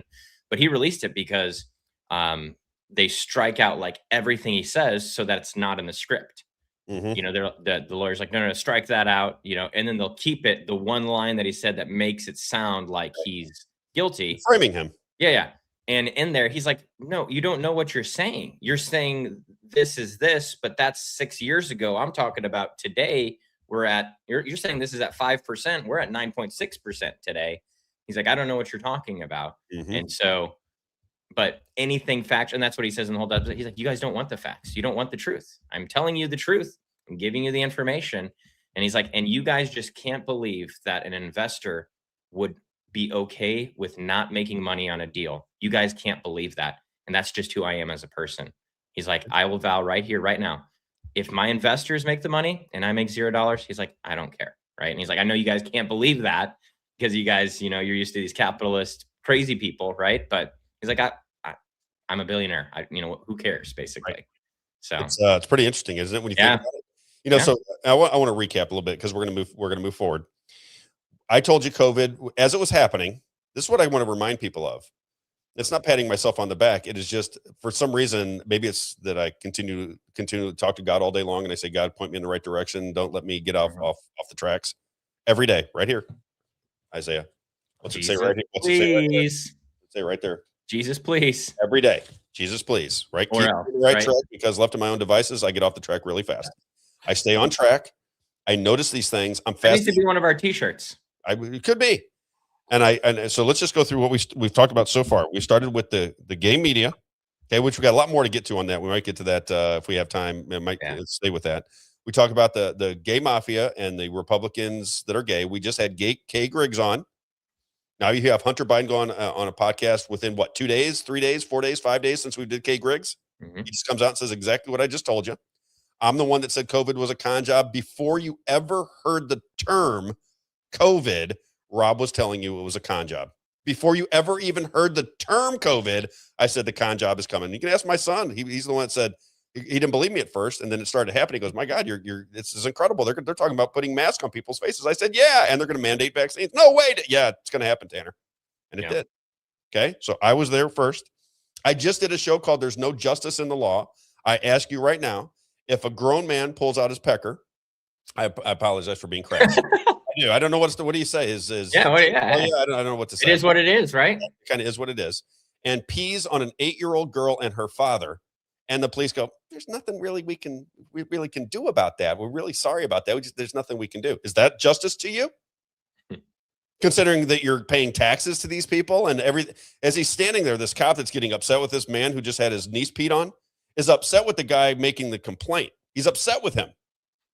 That guy's taxes are paying. You're making a scene, he said. You're making a scene. You're making a scene. Somebody peed on my 8-year-old, and you're making a scene by telling me about it over and over again. Okay, this is what we're dealing with.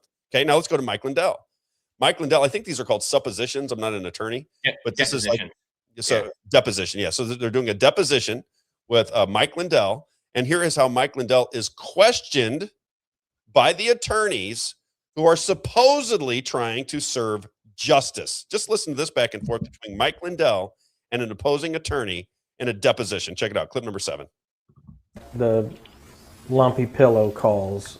No, they're not lumpy pillows. That's not what they call on.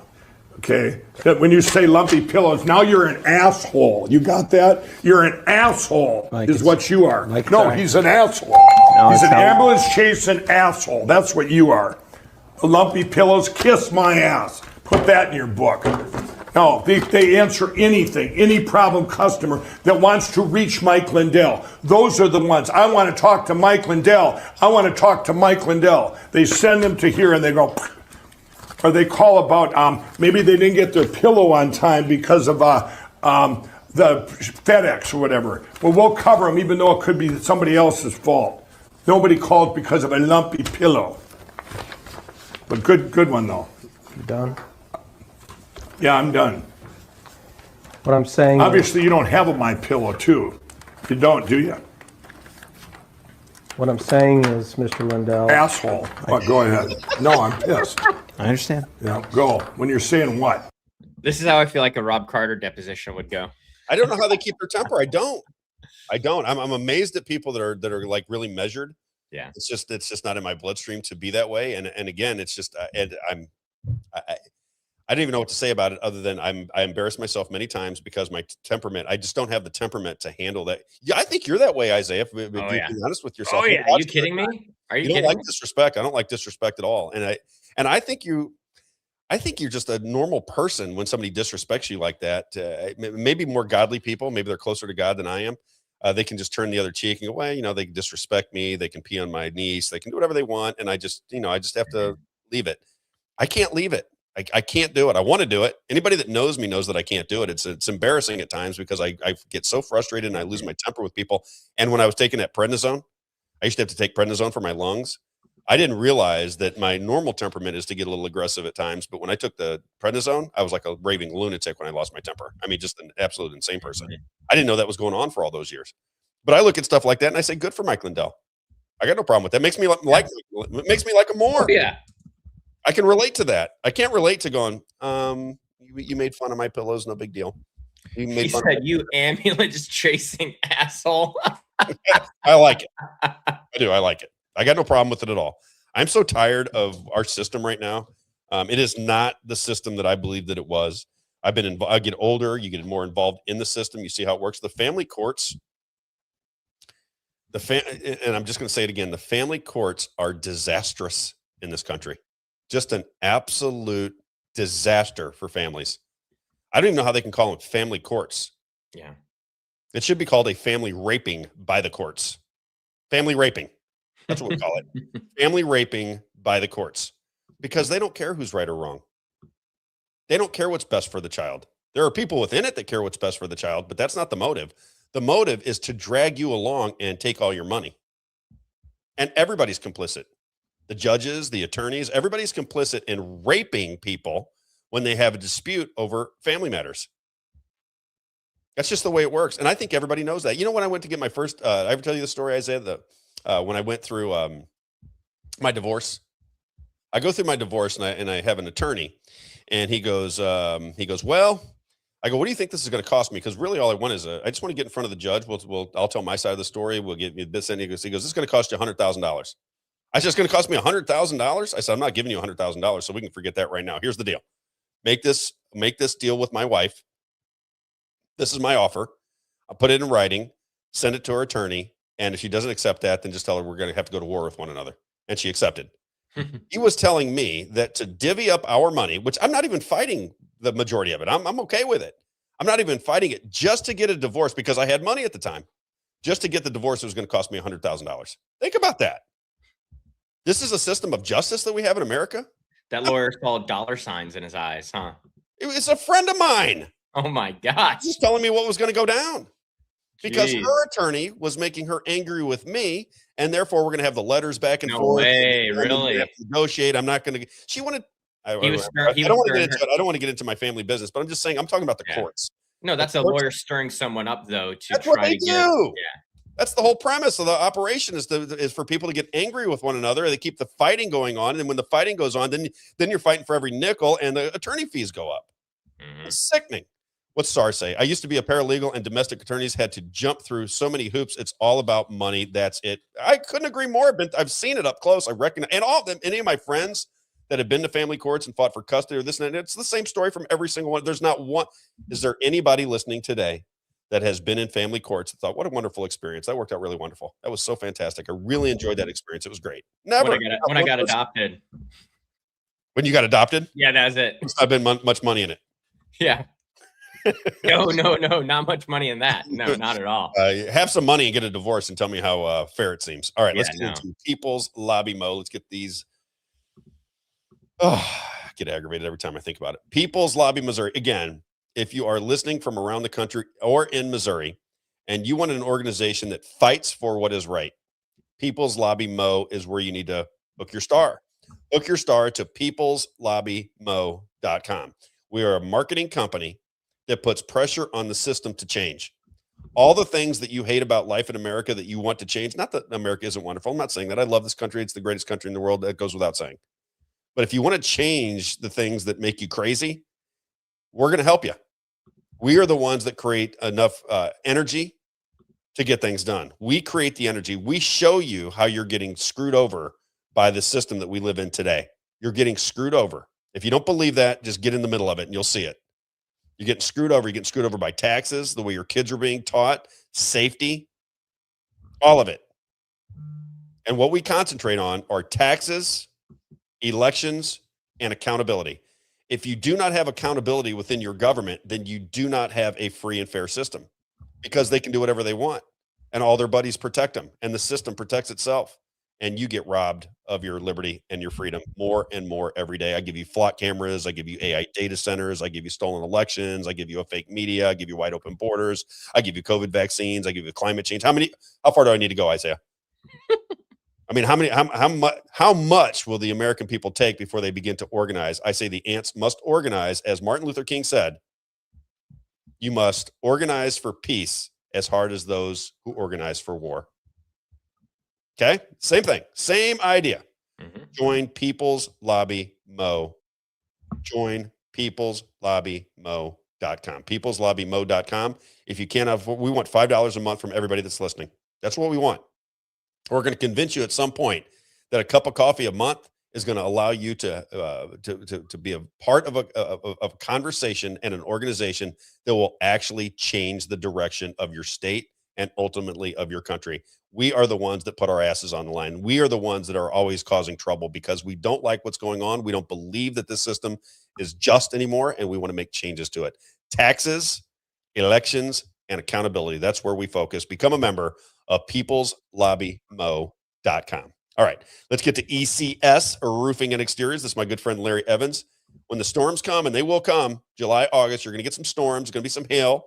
You're going to have some problems with your roof.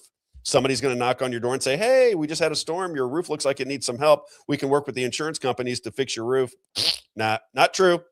ECS Roofing and Exteriors. The reason they're so special is this guy's been in business for 30 years, Larry Evans, And he says, I also am a licensed insurance inspector. So when our insurance adjuster, so when I come to your home and I say, okay, this roof was this was damage caused by a storm, the roofing company can work with the insurance companies. He knows what he's talking about. He's not just some fly by night that's going to knock on your door, get you into the system, and start soliciting you from now until forever for your new roof. He knows what he's talking about. Been around for 30 years. Roofing, siding, decks, gutters, garage doors, custom exterior metal, you name it, they will take care of you. ECS Roofing and Exteriors. You can find them on Facebook, or you can reach out to them. Get your pen out. 314-486-3567. 314-486-3567. ECS Roofing and Exteriors. When it's time for a new roof, he's a part of the family. You know what another problem is with some of these roofing companies is that some of the reps will intentionally damage shingles so that they can try to get the roof paid for. And I've never heard of that before. You mean when they get up onto your roof? I know guys that own these companies, and so they're my buddies. Oh yeah, and so there's salesmen, and they catch them all the time at these companies, and they have to fire them because they'll intentionally damage the shingles to make it look like there's hail damage. And that's not good when you have a salesman who's just just in it for the money. You know what I mean? They used to call that insurance fraud. Exactly. Donna says, never been married, divorced, amicably, still friends. That's the way it's supposed to be. That is the way. That's the best way to do it for the kids, but it's not how. Sometimes I see people try to get divorces amicably, and they'll even share the same attorney, and they'll end up in a fight. There's a lot of attorneys that make a nice living creating tension between you and your ex, and the courts seem to love it. They seem to perpetuate it. In my opinion, that's what I'm noticing. EXP Realty, Isaiah. EXP Realty. This is our good friend Debbie Genus. Debbie Genus, 28 years in the real estate game. I think she's got a lot of listings right now, so she's doing terrific. Debbie Genus, experience through the good times and the bad times, through the high interest rates, through the low interest rates, when it's tough to sell a home, when it's easy to sell a home. She knows the game. She's a part of the family. Debbie Genus, 314-482-9205. 314-482-9205. You can always ask questions to us if you're in the chat and you go, well, who's that mortgage person? It is EXP Realty's Debbie Genus, 314-482-9205. And again, she's got the same thing going on. She's been in the real estate game and the insurance game for 14 years. She's stable. She knows what she's talking about. She's a pleasure to do business with, and she's a part of the family. So when it's time to buy or sell a home, first thought, if you're trying to keep all these businesses connected, which is what we're trying to do, Debbie Genus, EXP Realty, 314-482-9205. 314-482-9205.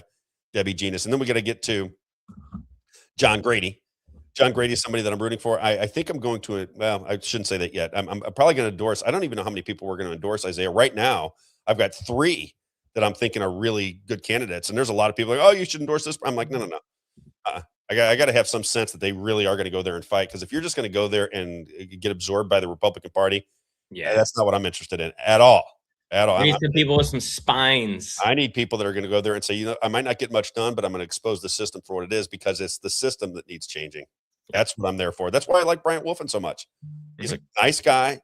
I think they actually like him in Jefferson City, but I think he has the title of Dr. No. He had some certificate that Hanaway gave him for saying no to everything. He says no because it's not constitutional. That's my guy. Yep. Not constitutional. You can't vote for it just because you like it. Can't do that. Unconstitutional. Can't vote for it. Got a great plaque in his office that helps him guide him. I think John Grady's on the same wavelength, don't you? After talking to John, him a little bit. John Grady, now his business is called Slap Happy Hemp. The reason we like John is his business was taken away from him by the state of Missouri. He got to see it up close. He's a military veteran, and he's articulate. When you see him talk about the issues, you're going to find out that Mr. Grady is very articulate. He's got a world experience that you and I don't have, Isaiah. He went off to war. He understands he understands the military. He understands veterans. He understands the Constitution. Therefore, I like what he has to say. If you want to support him, he's got hemp products through November, because the government is shutting down his business. He'll reconstitute with a new business. But if you want hemp products at a great price and somebody that's a part of the family, slaphappyhemp.com. His business is in Rosebud, Missouri, off of Highway 50. You can reach him at 636-388-8771. 636-388-8771. John Grady, now a part of our family. And those even if you're not a hemp person, I highly recommend you just go check. Their shop is awesome. Well, it's such a cool place. Yeah, I just stopped by when I was driving to Jeff City, and I was like, man, this is a really cool spot. I had not smoked a cigar in I used to smoke cigars with my dad when I played golf. I used to smoke cigars in San Francisco a lot. Yeah, 15, 18 years ago. I haven't had a cigar since. And he said, you want to have a cigar? And I had a cigar with him, sat on the back porch. He's just got a lovely place, lovely wife, lovely operation completely. Mm-hmm. Big fan of John Grady. All right, let's do Mitch, because there are a lot of people, and apparently everybody has a job. I just wonder if people love their jobs anymore. I just don't know how that's working. Some people think the more money they make, the more they love their job. But as somebody who did that for 25, and I did love my job for the first 20 something years. I thought it was the greatest business in the world. The last few, not so much. It became a real big hassle when the consolidation started and the private equity came in to the shoe business. For me, I couldn't do it anymore. I'm like, I can't do this. I can't work with these people anymore. It's sickening. Anyway, if you're out of work or hate your job, you got to think of Rocket, ROCKIT careers.com, rocketcareers.com. They have a network from coast to coast of employers. So it doesn't matter what job you're in. If you hate it, if you're out of work and you need some help finding a new career, launching a new career, as they say, it is always Rocket, ROCKIT careers.com. My good friends, Mitch and Brian. The one thing that's different about these guys is they do care about you. Different than some of these big corporate job placement services. They don't care. You're a number. They're going to do whatever they do. But these people really care about you. They're going to work their tails off to make sure that that they can help you launch a new career. And if you're a business, I don't think people recognize what these guys can do for your business. If you have a small to medium-sized business, everybody that has a business knows that if you don't have good people, you're sunk. Oh yeah. It's very difficult to get good people into your business nowadays. Every small business owner that I know says the exact same thing. If you want good people, if you want good candidates, let rocketcareers.com sort it out for you. They'll put good candidates before you, and then all of a sudden you can have good people working for you. Sometimes it takes the place of human resources. Sometimes it's just it helps human resources, but either way it goes, small to medium-sized businesses on the employer side. If you're on the employee looking for a job side, always think rocketcareers.com, ROCKIT careers.com. You can reach them at 636-778-2419, 636-778-2419. All right, Isaiah, I got a little bit more to go here. So we talked about no justice in the law, which we just talked about. We talked about the gay agenda in Washington, D.C. Look at the transgender agenda, the gay agenda. Does it seem like it's starting to make sense now? I mean, don't we see it as conservatives? You see it now. You may love it. You may say, "Well, I love the gay pride and all the flags and the transgender flags, and I love turning 10-year-olds from boys to girls and 11-year-olds from girls to boys. I just love it. So fantastic." Then we're probably not the right operation for you, Isaiah. That's not where we're at. That is not good. So we look at it and say, "Wait a minute, gay agenda is real," as Hunter Biden said just after we just talked about it last week and a little bit this week.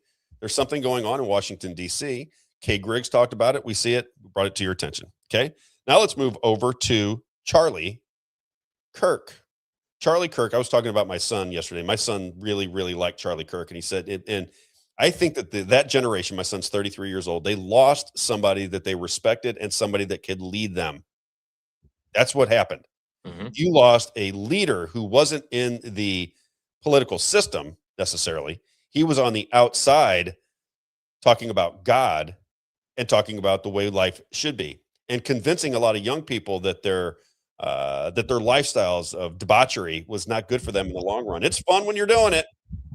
It's like drugs and anything else. That's why they're vices. They're fun when you're doing them, but all of a sudden they take a hold of your system. You start to think and act differently, and then all of a sudden your life starts to spiral, and you never really get to the life that you actually want because you're being hampered by drugs or whatever vice you get addicted to. Okay, this is what Charlie Kirk was teaching kids. Mm-hmm. My son happened to think very highly of Charlie Kirk, and now there's a void. He's not paying attention to Turning Point USA anymore with Erica Kirk in charge. He didn't pay attention to it anymore. But what happened was, now, as we said, there's confusion amongst everything. They just try to confuse people over and over again so that you're saying, wait a minute, Tyler Robinson is the one who killed Charlie Kirk. No, Tyler Robinson didn't do it. What do we say, Isaiah? We say that it's not whether Tyler Robinson was involved in the assassination of Charlie Kirk, but why was Charlie Kirk assassinated? Who benefited? Yeah. Who benefited from Charlie Kirk's assassination? And I think that's relatively obvious. Okay, so let's start with what Charlie Kirk had to say. Clip number 4. This doesn't get talked about on the news. I wonder why. I just wonder if this was any other nation. Let's say that this was Iran. Take what he's saying and say, if Charlie Kirk was saying Iranians were the problem, Iranians are the problem. This is what the Iranians were doing. Do you think Fox News would cover it? Oh, yeah. Fox News would cover it. But he's not talking about the Iranians. He's talking about secular Jews. Oh, can't talk about that. We can talk about Iranians all day long. Iranians evil. Bibi Netanyahu hero. Period. Crazy Muslims. Crazy Muslims. That's the way it is. Don't ask any questions. Don't think Fox News is going to tell you exactly what's going down. Of course.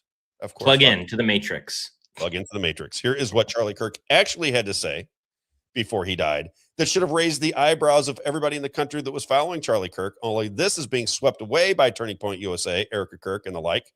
All this information is gone. All this is bye-bye. But this is actually what Charlie Kirk was saying.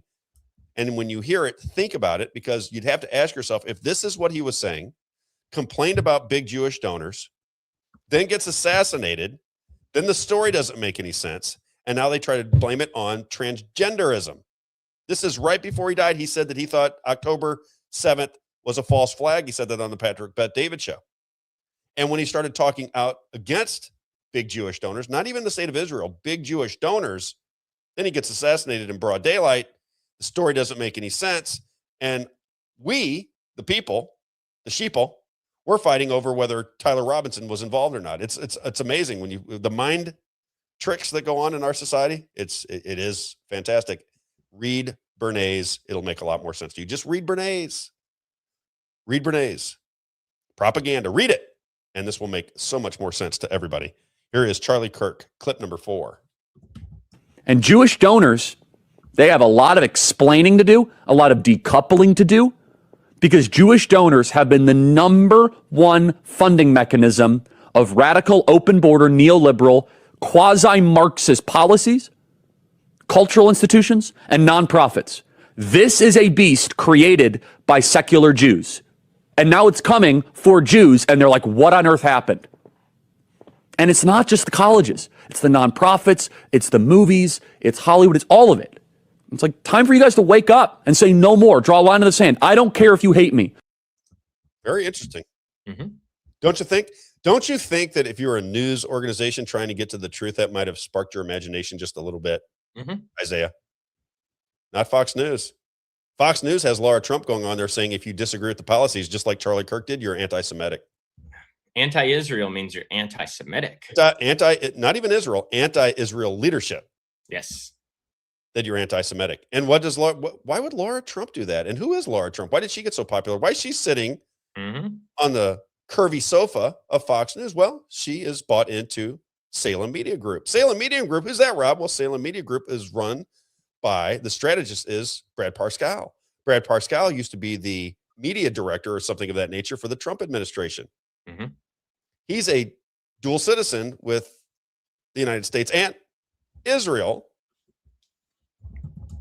And then Laura Trump, who's invested in that organization, is speaking out and calling people like me anti-Semitic for questioning the leadership of Israel. You can't make it up. That's the reality. And Brad Parscale is registered as a foreign agent for Israel. Exactly. Why do you think Fox News would think?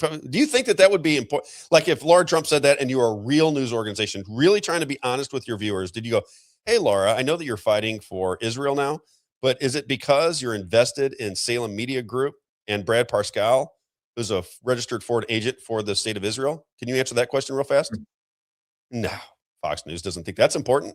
No. Fox News wants you to know, like General Jesse Waters, he wants you to know that we're winning the war with Iran 75 times. 10 times last night. Every other day, we are winning the war. We bombed them into smithereens 95 times, and yet the Strait of Hormuz is still in question. General Jesse Waters, who just reads the script, doesn't know his ass from a hole in the ground, a complete buffoon, who stands there and reads the script that they give to him every night and has talked about winning the war with Iran, I don't know, 50 times. I don't know if he's still doing it, but at some point it was completely absurd. He was saying the same thing over and over and over and over again and didn't recognize that it was the same commentary every day, and yet the war hadn't ended. He told us we were panicans and that the war would be over in 3 weeks, Rob. We don't have anything to worry about. President Trump's got it under control. This is peace through strength. The war will be over. It's not even war. It's an operation. It'll be over in 3 weeks. And 5 months later, we're here. And you know who Jesse Waters married? Who? I've never even looked into that. One of the producers of Fox News. Ah, What a shocker that is. wow. Uh-huh. She writes the script. He reads the script. I'm sure it's the same way at business as it is at home. But that's Jesse Waters for you. And everybody loves him. Jesse's so handsome. He's got great hair. He's so funny. He reads the text message. Oh, God. Can't take it. All right. Let's get to Candace and Piers. So Candace Owens. So this is the big argument about Candace Owens. Listen to what she says, because at the very end, when she's arguing with Piers Morgan, she says, I was the one who talked about it first. You'll come around, just like you did prior. I talked about it when it mattered. When it got popular, then you started talking about it. This is the argument that I make with everybody. Mm-hmm. When you talk about it at the time that it's going on, everybody hates you for talking about it. When I was telling people that wearing a mask in public was akin to being insane, walking around on the beach or driving around the car by yourself with a mask on, when I said it, it was at the very beginning, when the propaganda was really thick with the corporate press. I'm telling you, as a man of that lived through it, I was attacked by everybody. My family, my friends, my coworkers, everybody thought I had lost my mind because I said, this is insane. I'm not wearing a mask, period, end of sentence. Not wearing it. Not wearing it because I'm not a nut. And I will not play this game with you. Therefore, I'm not wearing a mask out in the sunshine. I'm not doing it. Period. You can do whatever you need to do to me. We had a public store, grocery store, big. It's a popular store down in Florida, Isaiah, Publix. Oh, I love Publix. Pub subs, my favorite. They would have, they are so good. They would have mask signs everywhere. So you walk in, they have signs on the door, masks, got to wear your mask. Don't, if you enter here, you got to have mask on the, every single aisle had something about wearing your mask. They had the little dots on the floor. Mm-hmm. And it was right at the end of our neighborhood. So as you came out of our neighborhood, there was a Publix to the left. And I would just go into Publix, sometimes 3-4 times a week, because we picked up things as we went to eat dinner. We just go buy it. It was so close. You didn't need to buy dinner, for a month. You just go and buy dinner for that night. So I'm in there every day. I never wore a mask one time. Not one time. I would be the only one in the store without a mask on. And they never said a word to me. Yep. Never said a word. None of the people said a word. Sometimes they would look at me. Most of it was friendly. If they looked at me angrily, I would stare back at them like, I'm just as angry at you for wearing that mask as you are for me not wearing a mask. And they would look away. I stomp around like a Bobby Knight after losing a basketball game. That's how I looked when I was in there. If they started messing with me, I gave them the eyeball, right? Nobody messed with me. And I just ask for the people that still think that those masks work. How in the world did I survive it? Yeah. Do you know my first experience with the COVID masks was at a Publix? Really? So, yeah. When I lived on Treasure Island in Florida. That's where I got married. Yep. That's where I got married. And I walked up, on the Bird Hotel? At the Bird one? Yeah. No, right down the street from there, called Sunset Villas or Vistas or something. Just like you could probably throw a rock from that hotel. But I was at my buddy's house. We lived here on the island. He lived here. Publix is here. And we'd walk over to his house, and he lived on the beach. So we could walk out to the beach, right? And we lived in the inlet with the docks, right? And so walked over to his house, and we're out barbecuing in the backyard right there on the beach. And the girls are like, oh, we need this and this and this. And they're giving us a list. And we're like, okay, we're just going to go to Publix. We're just going to walk down there and get all this stuff. And we go get the stuff. We come back. And they're like, oh, my gosh, I can't believe you forgot this. You guys didn't get this. What's wrong with you? We're like, oh, my gosh, sorry. Okay, we'll go back. And we're like, we're sorry, And it's like, I'm talking like you. It's like a 5-minute walk to Publix, right? Treasure Island is so small for people who know it. And so we're like, yeah, we'll just walk right back. Walk back to Publix, Rob. It's 15 minutes since we've been there. Walk right back there. The guy's putting the sign up. Sorry, you can't come in if you don't have a mask. We're like, we were just in there though. Nope. Sorry, new rules. It's like 4:30 in the afternoon. So that means that all day people have gone in there. And then right now, 4:30 in the afternoon, we got to shut this down. Yeah. Right. And so I just thought that was so ironic. I was like, you couldn't wait till the next day, maybe, to start something new. I did think it was interesting, Isaiah, that nobody gave me any trouble for it. I did think that was really interesting. They never, ever bothered me. In fact, that was the only time they did for me was when they put that sign up, and we wore t-shirts. We just tied a t-shirt around our face. I wouldn't even play the game. I mean, I would not play it even a little bit. You know what's funny? Well, no, this was when they first put the signs up, and they wouldn't let anyone in. They would not let anyone in. And then about a week later, they didn't care. It's interesting you say that, because I think that was the mandate. from Publix was not to bother people. Yep. Oh yeah, very quickly. Yeah, it was very quick because I think people were getting a little. Who wants a fight in your store? No, and I think the owners of Publix were pretty conservative people that were kind of against it too, and so I don't think. I do like Publix. I know somebody that's been working there for a lot of years, and he liked working there. I think it's a good place to work. Let's do what Star got to say. Star's a good one. When she was at Walmart, she said that they tried to hand her a mask at the door, and she would say, "No, thank you." Yeah, walk right through them. So good. SARS got some courage. I like that. I like the people that fought it when it was going on. You can't fight it when it's over. Yeah.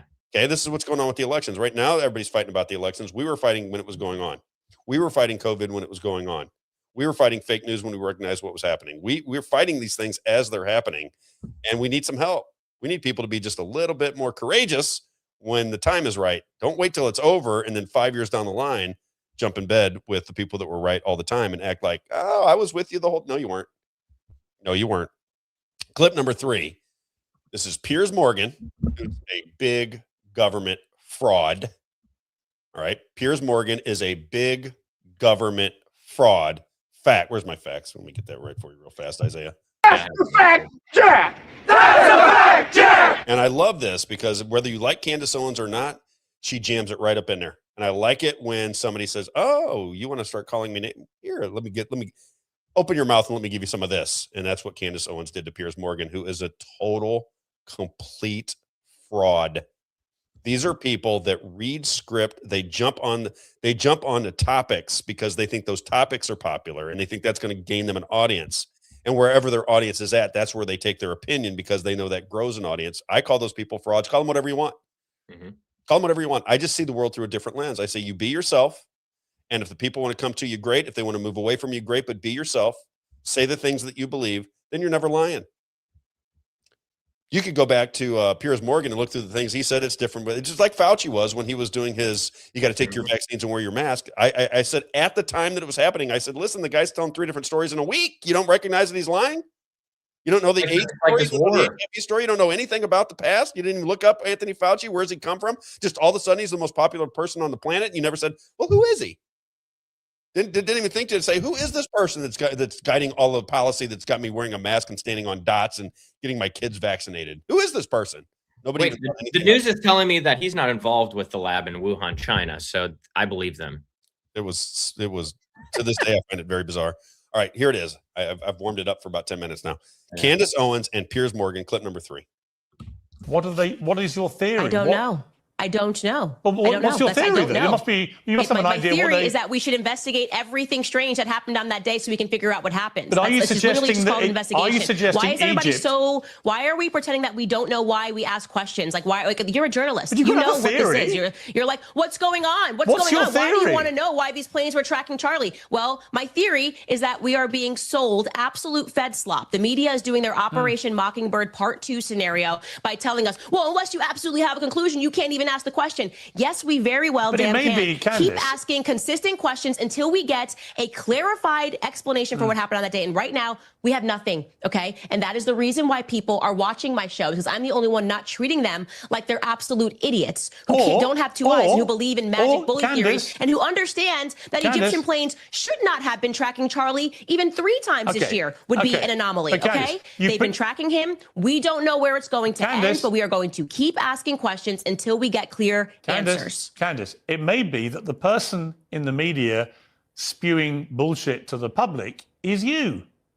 No, nice try. It's not. It's you by saying, why are you asking questions? Don't you worry about Mikey's feelings? Everyone knows what this is. And like I said, because we have the example, the concrete example of after JFK's assassination, the media members quite literally being put on the payroll of the CIA, we have a historical example that we can look at and go, we're not doing that again. Doesn't matter how many times you keep telling the public that I'm spewing bullshit. It is only because there has not been anything that has come out of this investigation that makes any sense that the public is not listening to. I am sorry to say this, Piers, people like you. And what I love about you and I sitting down is at this exact same time last year, you were doing the same weird questioning and making all these things when I said that they were committing a Holocaust against the Gazans, and then you changed your mind. Actually, this time, I'll see you next year when you change your mind again, and we have more information about what happened, and you realize that the difference between me and you is that I have the courage to take the risks and ask the questions first, Yeah. okay, before it's popular. You wait until it becomes popular, and then you change your mind. God, I love that so much. So good. Say what you want about Candace Owens, but that is absolutely a brilliant takedown because she's nailing it. It's exactly what Dr. Shiva brought to my attention. Then I've been paying attention to it ever since. Dr. Shiva said, Rob, what you'll notice is the people that are in the game, the people that are not, that doesn't necessarily mean they're nefarious. They're just in the game. They are the script readers. They are going to read the script. They're going to go into a production meeting with their big organization, whether it be Fox News or CNN. They're going to sit down at a production meeting and they're going to, the audience is in favor of this. So what I want you to do is you're going to argue this point. You're going to argue this point. You're the Republican. This is your point of view. You're the Democrat. This is your point of view. And we're going to argue that on television because our viewers like that. It has nothing to do with giving you the news. Nothing. And what happens is when the information starts to overflow and people start to understand what was happening all along, then they come out in favor of what we were all in favor of long ago. But the problem is it's after the fact. He said, Rob, that's what you have to pay attention to. This is Dr. Shiva. He told me this a long time ago. He said, you'll notice that the corporate shills, the people that work together, they get it right way after the fact. I give you Megyn Kelly. Same thing with Megyn Kelly. Same exact way. And my son was looking at her numbers yesterday. You talk about dropping to the bottom of the barrel. Really? Megyn Kelly doesn't have any more viewers than we do. It's incredible. She is dropping like a rock. We're ascending. Megyn Kelly's dropping like a rock, as it should be. That's the way it should be. Megyn Kelly's full of it. Fact. Wait a minute. Yeah. I mean, if she's on Fact, Jack. That's a fact, Jack. she's on Sirius XM, Rob. Well, I'm just talking about. Well, yeah. It's just, I mean, come on. But she's gone. People are not paying attention to what she has to say anymore. See what I'm saying? They get it wrong when they need to get it right, and then they get it right when it doesn't matter. Those are the people that are involved in the game, and you'll see Chris Cuomo is a perfect example. How many people are paying attention to Chris Cuomo? Chris Cuomo went on the Patrick Bet David show and said that he did not say things that remember Dave Smith called him out? You ever see that video, Isaiah? Chris Cuomo is with a comedian, David Smith, and he goes, I never said that. I never said that. And Dave Smith goes, can somebody find that video? And I'm thinking to myself as I'm watching, because I was watching that show live, I'm like, what is Chris Cuomo think that everybody is insane? This guy ran an entire program for months on end talking about Dr. Fauci and how you had to wear a mask and you better get vaccinations in your forehead and your arms and your ass every single day. And now he's telling the audience that he never said it. And Dave Smith pulled up the clips and he said it and he had egg all over his face. He looked like a moron. But then when you get it wrong for a long time and you have zero talent, they put you on News Nation. You go from CNN to News Nation and the new audience goes, oh, I like Chris Cuomo. He's handsome. He works out a lot. He lies through his teeth. He reads the script and lies through his teeth. He's from a political family. He is part of the system. And yet we're going to have to listen to Chris Cuomo on News Nation and act like he's a journalist. It's infuriating. And it's got to stop at some point, Isaiah. I know I beat it to death. I just can't take it. We are listening to the wrong people. We are paying attention to the wrong people. My boomer friends out there, if you're watching Fox News, if you're watching CNN, if you're watching The View, if you're watching any of these people, why? What are you doing? You haven't realized that these people are frauds? You haven't figured that out yet? And if they are frauds, why would you participate in that game? Why would you do it? What benefit are you getting out of it? You want to sit around and be angry all the time about whatever the hell they got you mad about on any given day? At some point, snap out of it, as Roseanne Barr said. Snap out of it! I got a quick case to make. Ted Cruz put this photo out after Lindsey Graham died, and I don't really think he realized what he's doing by showing this photo. But he said this is him and Lindsey Graham in the green room right before they go to Fox News. What do you think they're doing there, Rob, with that laptop, the host? Right? What could be going on there, do you think? This is how the show's going to go. That's why the shows are so well run, because they're organized, they're produced. Yep. You understand, Isaiah? You and I are going to have hiccups and mess ups on our show all the time because we don't talk before we get on the show. You have a right to disagree with me. You disagree with me sometimes, at least once a day. I think you disagree with what I'm saying because we're not scripted. Isaiah has a mind of his own. He may see the world through a different lens than me. We talk those things out. On Fox News, that's not how it works. They have script writers, they have production, they have corporate, and then they have the people that walk up on that screen like this, and they stare right at the teleprompter, and they read what the script writer put on it from the producer. That's how that system works. That's why when they sit around, they got the little things in their ear, and they'll go, Brian Kilmeade, go, you got a minute. Yeah. And Brian goes, oh, no, I think that Donald Trump is the greatest president that ever lived. I mean, what he's doing with Iran and the military strategy that he's got going on is so fantastic. I absolutely love it. He's won this war 10 times. I think he's going to win it 50 times. Brian, and then somebody goes in the ear, Brian, you're done. We move over to Kayleigh McEnany. Yeah. Kayleigh McEnany, former the former press secretary for the Trump administration. I'm sure she's going to give you a legitimate view of what she thinks. Unbiased for sure, right? She's unbiased view. But when he put that out, I was like, I can't believe he put that photo out because Brian Kilmeade, they've got as a smart person. Can you imagine? Yeah. Brian Kilmeade? Stop it. Stop it. Jesse Waters, genius. Jesse Waters, genius. Jesse Waters, I guess. Political savant. I think Jesse Waters, the thing with him is he's a likable person. Remember when he used to be on with, and what's so funny about Jesse Waters to me, and I'll say it one more time if people haven't heard it before, he actually stole all the mannerisms and the pace of his speech from Bill O'Reilly. It is dead on. It's like somebody sat and watched Bill O'Reilly. He's got Bill O'Reilly over here on the screen to the right, and then he's sitting in front of a mirror and he's watching Bill O'Reilly, and then he tries to emulate it in the mirror. Wow. Bill O'Reilly, mirror, Bill O'Reilly, mirror, and then he takes over for Bill O'Reilly after he used to do a show called a little segment on his show called Waters World. Remember that? And he had the collar up. He used to wear the collar up, and everybody goes, "What a tool Jesse Waters is." But then when they got rid of Bill O'Reilly, they bring in the guy that's much younger with a better head of hair and a little bit better looking. He marries the producer. He reads the script, and he has the #1 show because he's in prime time, and people think he's, I don't know what they think he is. I can tell you genius. I can tell you what he isn't. He's not a journalist, and he has no business telling you what to think because he has no idea what he's even going to talk about from day to day. They put it in the script for him, and he reads it. I mean, I could do that, I think, Isaiah. I think I could learn to read script. Why can't I get on Fox News primetime, make myself a few million? I'd be a hero everywhere I go. I walk around the street, go, Jesse, look, it's Jesse Waters. He can read. You're gonna have to say how great the economy is. You're gonna have to praise the economy right now, Rob. You're gonna have to say we're winning. Aren't you tired of winning? Right? We're bombing them into smithereens. Come on. You're either with us or you're with the terrorists. Get it straight. You want it? You want it? I'll give it to you guys. No, you want it. It's just too good. It's so relevant to what's happening right now, and I think that's why young people are so fed up with it because it's like, do you think so? True. Do you think we're stupid?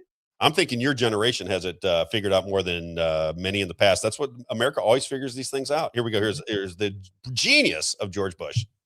Either you are with us or you are with the terrorists.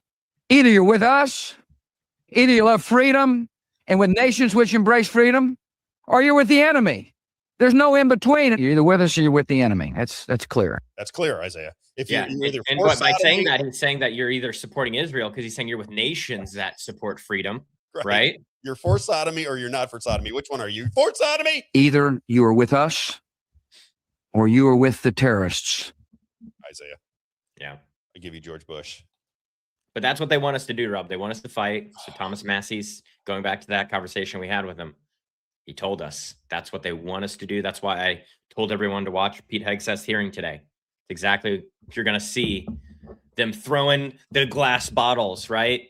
Yes. And they're going to be questioning him and grilling him and making it look really good. Like, we're holding him accountable for you, taxpayer, right? We want to make sure we know what this money is going to be spent on.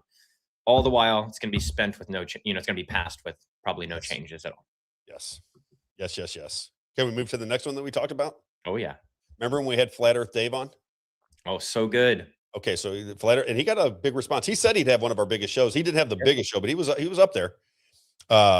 Most comments, that's for sure.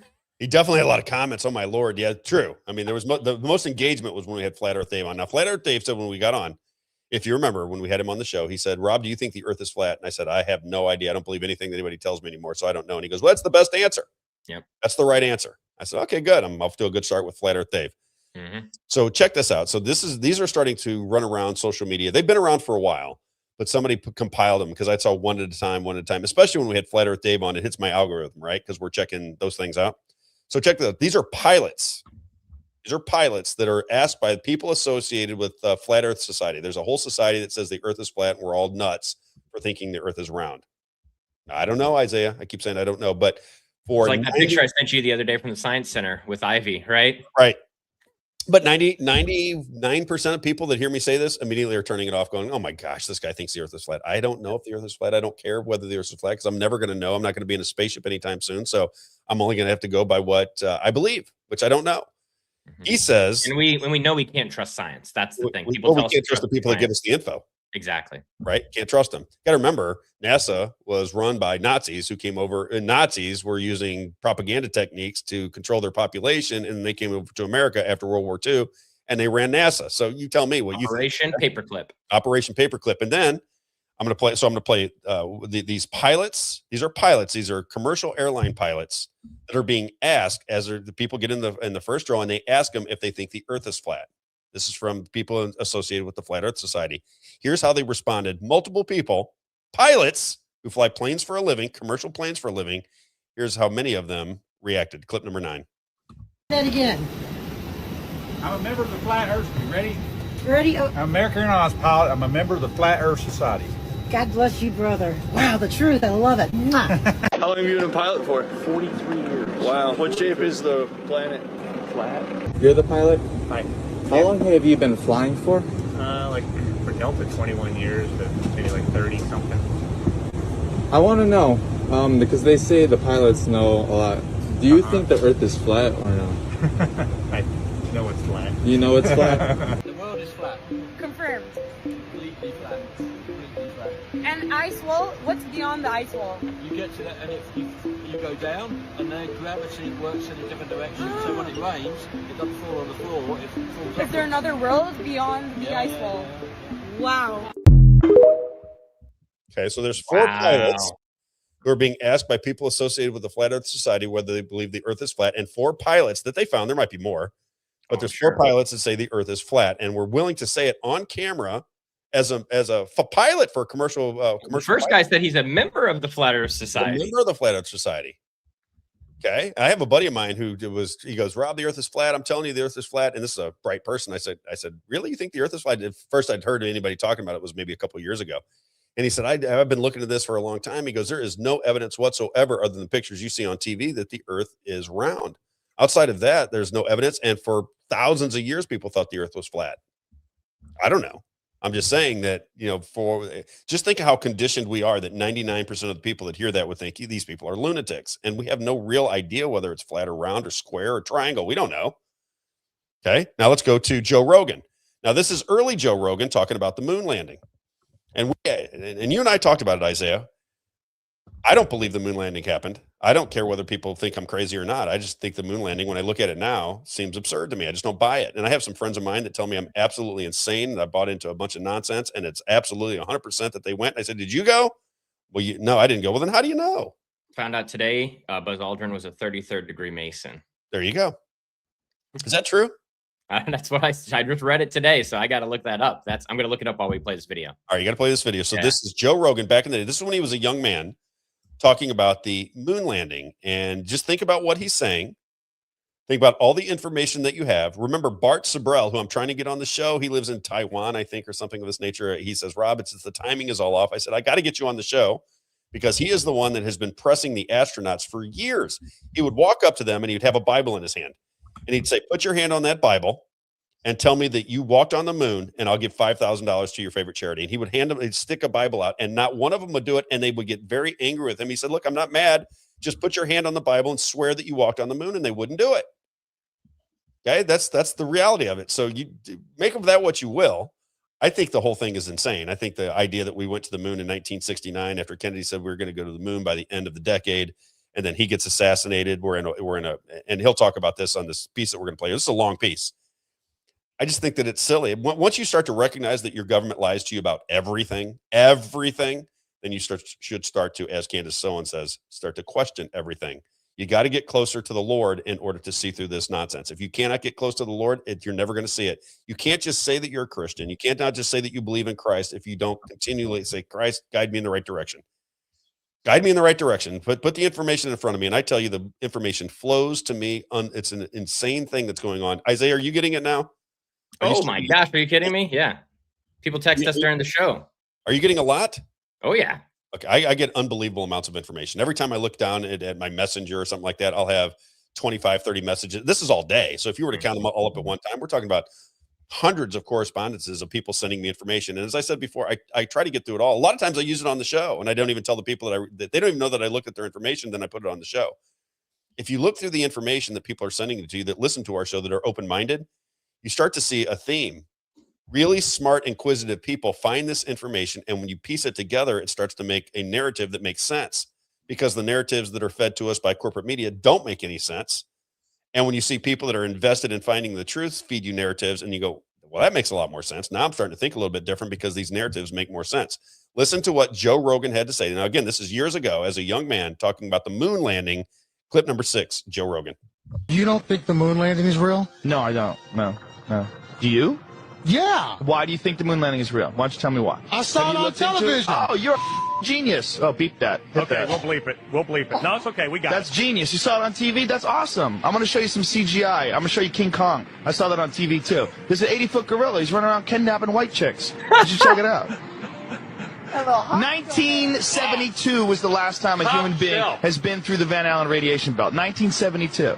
That's the last time. There's been only 7 trips ever that human beings have ever gone past 400 miles. Every single space station mission, every space shuttle, every satellite, all of those are inside the protective Van Allen radiation belts, which start at 1,000 miles. They go from 1,000 miles to, depending on who you ask, if you ask NASA, 24,000 miles. If you ask James Van Allen, the guy who discovered it, it's 67,000 miles of intense radiation that's in a gigantic donut band that covers around the Earth. Now, even if you got outside of that band, you have to deal with solar cycles. There's the apex of a 20-year solar cycle was between 1969 and 1972. All the time when these guys are making those missions. Any one of those guys out there in those tiny little aluminum shielded crafts would have been killed instantly during any solar flare. Why fake it? Thank you, Colin. Why not fake it? You should open with that. If you look at any of the footage online, it looks ridiculous. It looks stupid. If you look at the videos, it looks ridiculous and dumb. You know why? Because in 1969, nobody anticipated that we were going to have VCRs and the internet. We were going to be able to watch that. They wanted to win the Cold War. The Soviet Union's had over 10 firsts in space.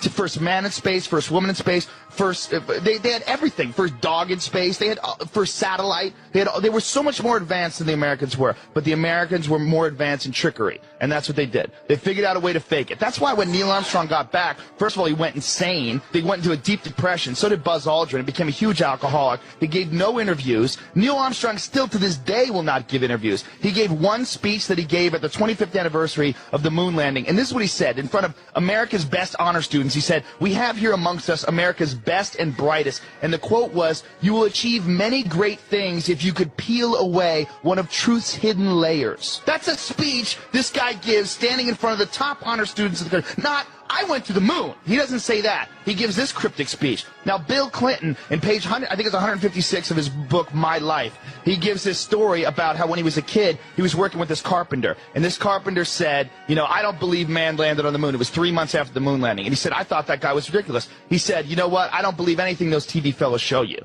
He said, "After 8 years in the White House, I thought maybe that guy was ahead of his time." Wow. This is in Bill Clinton's autobiography. Wow. This is in his book. There's no way people went on the moon. There's no way. By the way, It's impossible today. China wants to go back to the moon. They don't even have a clue how to do it. They're going to try to get there in 2020. America thinks we could possibly go back in 2017. All of the hard data, the telemetry data, 14,000 reels is missing. No one can find it. What the telemetry data is, that's the binary data, the ones and the zeros that show the distance between the command module and the Earth during every step of the way on the way to the moon and back, which you can't fake. They don't have that. They can't find it, which you would think would be in a locked golden vault in the Smithsonian. But no, they can't find it. Well, they say, well, you know, they placed laser reflectors on the moon. You could shoot a laser beam. That's proof. Well, it's not proof because the Russians did it twice with unmanned probes. The Russians also collected space samples and samples of the moon. Very amazing, and I've had these guys on. And Which guys? You know, the different guys on the internet that are behind. There's a lot of guys, and I've debated that one guy, that Phil Plait from Battersea. I clown that guy. The guy that gets in every astronaut's face. Well, that guy's a crazy Christian, and he's nuts. Which is, you know what, you have to be a little crazy to look that deep into this theory, because it seems so solid. We went to the moon. It seems so solid until you look into it. But here's the only thing. We can't keep anything quiet in this country. It doesn't matter. No one's keeping it quiet. Everybody you can go NASA, look at it. The astronauts, I mean, those guys are afraid of their lives. Gus Grisham, the pilot who was the guy who died on the launch pad along with two of his friends, he was a public critic of NASA. He put a lemon, he hung it on the simulator, put a lemon and put it on a hanger and hung it. He was dead in that same cockpit. He died like 2 weeks later. He burned to death inside of that. They were terrified. This is a matter of life and death. These guys were in the middle of a huge Cold War between Russia, and they wanted to show that America had technological superiority. the race to the moon landing, all that stuff is not about going to the moon and collecting things. It's about military superiority. It's about the ability to do things with military technology. All that stuff they use for NASA, all the stuff they use for the stealth bomber, the space shuttle, all those missions, it's not for philanthropy missions. That's to fuel the military-industrial complex. The machine behind this is all the military. And getting to the moon first is making a statement that we have military technological superiority over Russia, and that's what they did. You got if you look into it, man, the more you look into it, look, there's every photograph of the moon looks goofy. There's intersecting shadows that show more than one light source, and you could try to explain any one of these things away, which many people do. Okay, Joe. He's like, calm down, Joe. Yeah. Joe You're telling too much truth, Joe. It's a very interesting topic. It is. It blows my mind because when you do look at it, if you go back and look at it, it's I mean, you really have to work hard to believe that that's real. In my opinion, I think it's crazy. Advanced Wellness MED, and then we got to get Bryant Wolfen on the show. He's a very busy and handsome man, and he's waiting. Campaigning. He's waiting for us. He's campaigning. He's winning people over. All right. Advanced Wellness MED. This is our good friend, Dr. Helen Gelhart. If you have Alzheimer's and dementia, or somebody in your family or a friend has Alzheimer's and dementia, you've got to get a hold of Dr. Helen Gelhart immediately. Make that call right away. Symptom reversal techniques, Dr. Helen Gelhart. Again, if you've had anybody in your family or a friend who you've watched suffer with Alzheimer's or dementia, you know what a disaster that can be for the family. You've seen it up close. Anybody out there who has a friend or family member at the beginning stages of Alzheimer's or dementia, you must get a hold of Dr. Helen Gelhart. 314-576-0094. Now, again, Dr. Helen Gelhart, outside of the hospital administrations, those hospital services, she's, no. It's better for me and it's better for my patients to do this alone. I can create better care for my patients going alone. Costs her a lot of money, I guarantee it. An enormous amount of money. This is how you know you're with the right person. Sometimes just being with the right person is all you need to know. Feel, think, look better, and live longer. That's her credo. And she assists with the divine healer. Earliest cancer detection blood test available. And she, as I say, she just treats all the things that kill you. Strokes, heart attacks, cancer, Alzheimer's, dementia. Get a hold of Dr. Helen Gelhart at advancedwellnessmed.com. advancedwellnessmed.com. Make that call. Smart call. Make it 314-576-0094. And my son's getting an oil change today, Isaiah. It will be at Valvoline Express Care. We talked about it. He said, hey, I get an oil change. I said, let me take your car. I'll go get Valvoline Express Care while you're at work today. That is the plan. Valvoline Express Care. This is our good friend, Tony Clark. Been with us for a long time. Love him. Valvoline Express Care. Locations, Isaiah, on the screen. If you're watching the show, locations in Cape Girardeau, Missouri, Highland, Illinois, Troy, Illinois, Lemay Ferry Road, Warrenton, Missouri, Mid Rivers Mall Drive, and St. Peter's Parkway. Valvoline Express Care. This is our man, Tony Clark. 15 minutes from Bay to on your way. No appointments, no sales pressure, all Valvoline branded products. If you need a coupon, go to Valvoline-expresscare.com. Valvoline-expresscare.com. Get yourself some coupons. Join the crowd. You'll love Valvoline Express Care. You'll enjoy the oil change for a change. They treat you right, friendly environment, great people. Valvoline Express Care, Tony Clark. Again, 15 minutes from Bay to on your way. Valvoline Express Care, Tony Clark. All right, and then let's do Grace Hauling as well. My man, Mr. Gary Schneider. He is a legend out in the St. Charles area because he does so much for the community. He's got a great business, all things rubbish, all things trash, always gracehauling.com. Gracehauling.com. Gracehauling.com if you're a commercial business. 2, 4, 6, and 8-yard dumpsters. Guy's been around for a long time, since 1998, and I think he started this business a little bit later on in life. Great guy, great person in the community. Anything rubbish, anything trash for your business or your home, it's always gracehauling.com. Pride themselves on customer service, outstanding pricing, and again, residential customers. This is one at a time. Trash, recyclables, yard waste, and bulk pickups. Trash, recyclables, yard waste, and pickups. It's always gracehauling.com. Gracehauling.com. Gracehauling.com. And now let's bring on my favorite congressman, my favorite legislator, because I think he does things Assemblyman. the right way. What's that? Assemblyman. What'd I say? Congressman. Okay, Assemblyman. That's tomato. Bring in Bryant Wolfen. Voted most handsome. I believe voted most handsome. But you didn't have a lot of competition down there. Let's be honest. No comments. Maybe I'll ask my wife on that one. What's going on, my friend? How are you? Rob, what's going on? Isaiah, good to see you guys. We're doing all right. Well, right now we had a tech issue at one of our stores, but after that, we're getting back out on the road and going to go door knock again.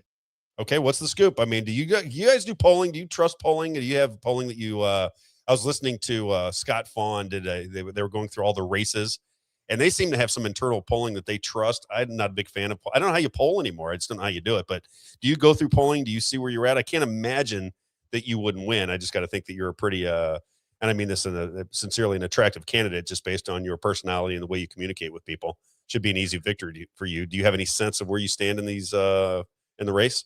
Yeah, so we don't do any polling. Look, in our area, a state rep race is going to cost anywhere from $30,000 to $50,000, and so polling is going to cost. I don't even know what polling costs, to be real honest, but I would imagine it's a substantial amount of money. So there's really no reason, in my opinion, to do it. We're just gonna we got our strategy. We're gonna hit the ground. We're gonna try to fundraise as much as we can, so we can send out a few mailers and just do the grassroots thing, right?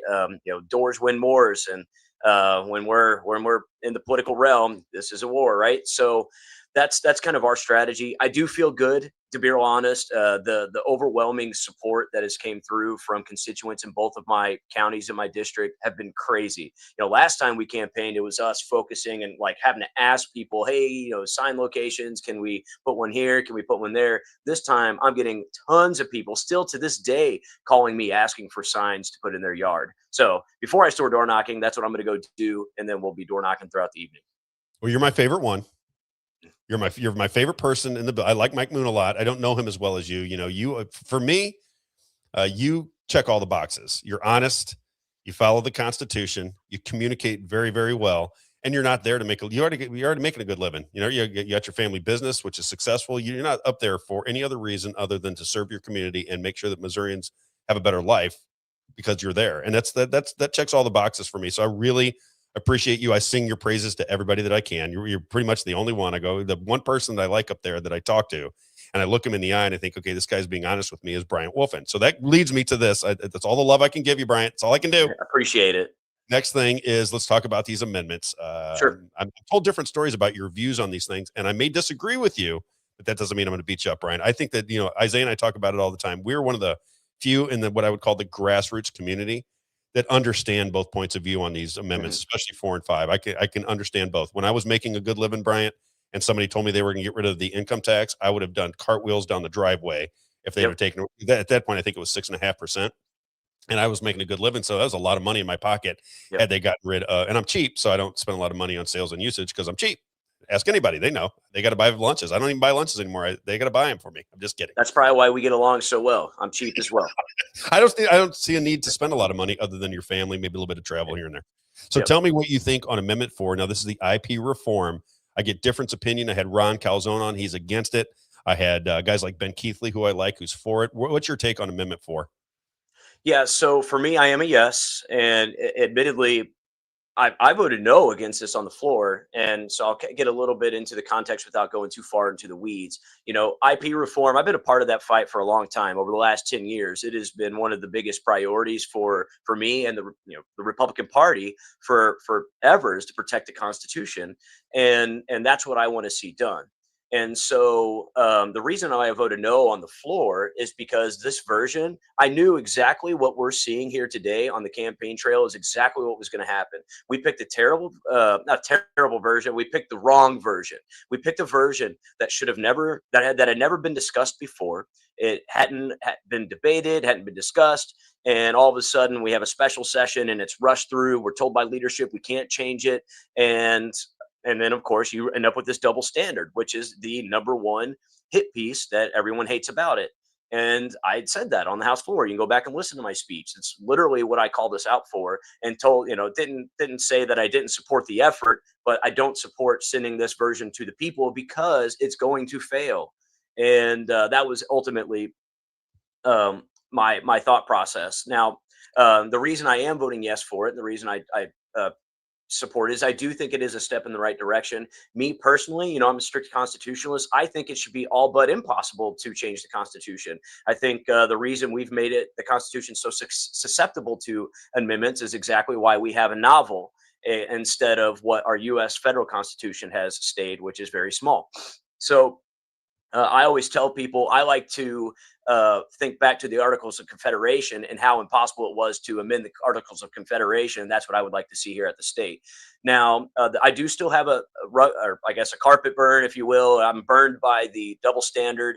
And if I'm reelected, I will let people know that the first bill that I'm going to work on may not necessarily be the first bill I file, because I already worked on bills in the past.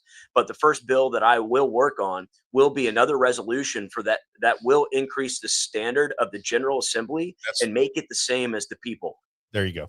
That's the argument that I get from people that are against it. They're like, wait a minute, you're raising the standard for citizens, but you're not changing the standard for the assembly. And that's where they get sticky. Yep. And I know I'm going to work towards it. So it's a little bit easier for me to bite the bullet. Who knows? If I wasn't in this position, I might be a no. But I think since I know I'm going to be there and be a loud voice for trying to raise that standard back up to meet the people, to make it actually harder to amend the Constitution across the board, I think it makes it easier for me to justify that yes vote. What do you think is going to happen with Amendment 4? When you knock on doors, what kind of response are you getting? In my district, I would say it's probably 50-50. I'm a pretty heavily unionized district, so I would say, like, in my home county, it's probably going to fail. But I think in Perry County, which is my other county in my district, I think it'll pass. So I don't know. I think you see the money being very heavily pushed against it, and very little money being in favor for. So if I had to guess, I think it's probably going to fail, but I do think it's going to be pretty close. Gotcha. Okay, let's go to Amendment 5. Yep. So on Amendment 5, this is the one where it's like a knockdown drag out. I'm watching this on social media, and Isaiah and I talk about it all the time. It seems like there's a lot of money coming in from Missouri Promise. There's a lot of Americans for Prosperity money coming in, and they're really heavily pushing Amendment 5. Now, again, for people that may not know from around the country that are listening, this would, in Missouri, would transfer the income tax, guardrails and, you know, all kinds of different methods, but they would stage out the Missouri income tax and replace that. It's supposed to be neutral, revenue neutral, so they continue to say, and then they would replace it with sales and usage taxes. Suspend the Hancock Amendment. That's what I hear. Some say it is, some say it isn't. Regardless, they're going to be able to raise taxes, and they're going to be able to raise taxes on certain things. Let me tell you why I'm not for it right away, and then I'm going to hear what you have to say. The thing that I don't like about it is I don't like giving the government, this government in particular, that I'm not really fond of. I think you probably say that there's a lot of things they do that don't make a lot of sense for conservatives. I don't like them having that much power to pick winners and losers based on who's going to get taxed and who's not. I see this as lobbyists flooding into Jefferson City saying, don't tax me, you're going to mess up my business. And this gives power to people that really are kind of, in my opinion, there's several of them in there that are drunk on power. So I don't want to have that kind of power consolidated in Jefferson City. That's why, for me, I'm voting no. I've already made my decision on that. Where are you on Amendment 5? Yeah, I'm not just a no, I'm a hell no. I mean, good. It's, to be real honest, the version that we've picked here is just a disaster. You can trace it all the way back to the context of how this bill even came about, this resolution, this amendment, talking about being in the Senate with very little debate, the midnight hour, passes through, and then, yes, we do get to debate it in the House, but we're only afforded 5 minutes on the floor of debate time per representative. So then you have the Democrats just shouting about how the income tax, getting rid of the income tax, is the worst thing since sliced bread. And then you have the Republicans talking about how it's the best thing since sliced bread, but nobody getting into the details of the bill. So in my inquiry with the bill handler, because, you know, I'm in favor of getting rid of the income tax, you and I share that sentiment, of course. But, you know, when I get into my inquiry with the bill handler about the piece of legislation and to the new language that we got, keep in mind, this is a totally different bill than what we received and we voted on in the House. Totally different. So when I'm 5 minutes to discuss, you know, a 3 or 4 page bill, whatever it is, to get into the intricacies of the details, it's just not possible. And so we didn't even get past one part of what I wanted to discuss in our inquiry on the floor. So we just weren't afforded the proper debate. So I'm not surprised that there's not a whole lot of details in the bill. There's a lot of trust to government, which was kind of my biggest consternation in the end. Is, you know, the original version that we passed in the House that I actually voted yes on, it had some specifics. albeit I didn't love everything about it, but I tolerated, I guess, if you will.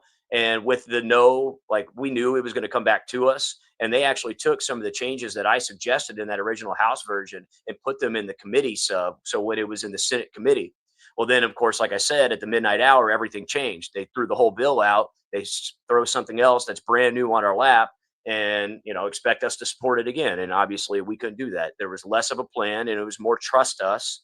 And, as you said, I don't trust this government any further than I can throw a human being, which is not very far.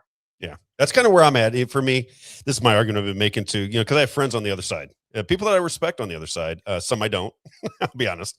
Some that I do, and they're fighting for it. And they said, Rob, why are you? Because they want me to say yes. They think that it'll influence. It might be a small amount of people, but they want that influence. And I said, listen, I just can't do it because I just don't have the trust. I said the difference between the way you see things is you trust the party and you trust the machine down there to do the right thing, and I don't. I said, if there was a specifics that saying this is how the plan is going to work, these are the people we're going to tax, this is the rate, and just give me the idea of who you're going to tax and who you're not, I said, then I would be more susceptible to agree with you. I said, but without that, you're basically telling me that I have to trust your judgment, and I don't. I said, it's just that simple. I don't trust the judgment of the people making the decisions in Jefferson City. Therefore, I can't be a yes on this particular situation. Do you mind commenting on Amendment 3? For me, Amendment 3 is a very personal decision. I understand both. I have people that I did want to ask a quick question about Amendment 5, if that's okay. Just you see here from Missouri Education Watch, they're asking about the 18E language. And that's something that I hear a lot. I heard from Representative Davidson, it doesn't suspend the Hancock Amendment, right? That's what he told us verbatim at one of the town halls. Yep. And then I just saw yesterday something that was put out by the state auditor about Section 18E, where he called it the Hancock Amendment. Exactly. And so I think it's really confusing to voters when you have Representative Davidson out here saying that it's not the Hancock Amendment. So do you mind clearing that up for us just to help us understand that?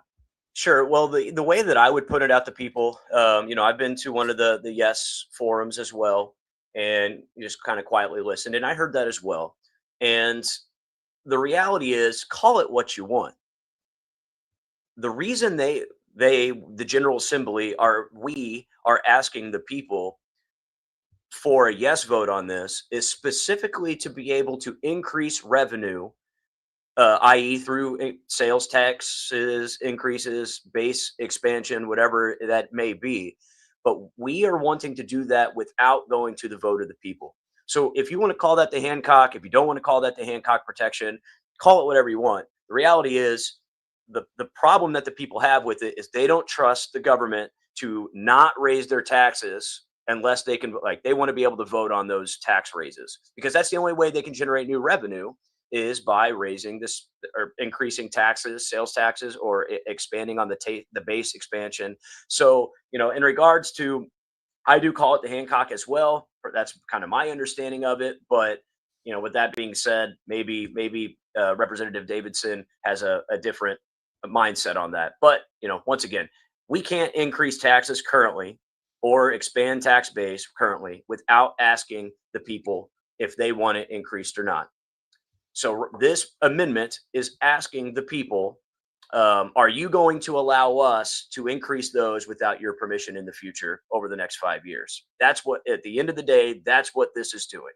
And I think the people don't like that. So call it what you want. People don't want it. That's legal semantics. It's the same thing, right? So you're going to be able, with this vote, if it passes, they will be able to raise and broaden taxes, which is what the Hancock doesn't allow them to do without a vote of the people. Correct? That is correct. Yes. And, I've said this before and I'll say it again. We do not need to ask the people to eliminate the income tax. We can do it right now. I have a bill that does it. We just have to make those tough decisions to do so. And you talk about lobbyists coming in and lobbying and being the first seat at the table. I guarantee you that's going to happen. I guarantee you those discussions are already being discussed. You want to know why? We already have sales tax exemptions on special interest that you don't get, that everyday Missourians don't get. You still have to pay sales taxes. And actually now we're asking to raise them. We get tax credits that only, some of the biggest corporations in the state can benefit from. I think 2/3 of corporations can benefit from tax credits. Or excuse me, 2/3 of the tax credits that we have can be are corporate only tax credits type of situation. So you know, there's you see a lot of this kind of like special interest type of uh, political will in the Capitol already. They're already the ones that are benefiting from our government, from our system, crony capitalism, if you will. And they're going to be the first ones with the seat at the table when we have these discussions if Amendment 5 were to pass. But I think it's going to fail miserably. And that's what I'm hearing. Jake, who's out there knocking, he's trying to figure everything out. He's kind of knocking down doors to try to figure out what's happening here. He thinks it's going to lose big time. He goes, Rob, people I'm talking to are 70-30 against it. When I look at the people that are supporting on social media, when I read the comments underneath, it's almost unanimously no on 5. I don't know where the support is coming from because they're spending a ton of money to get it passed.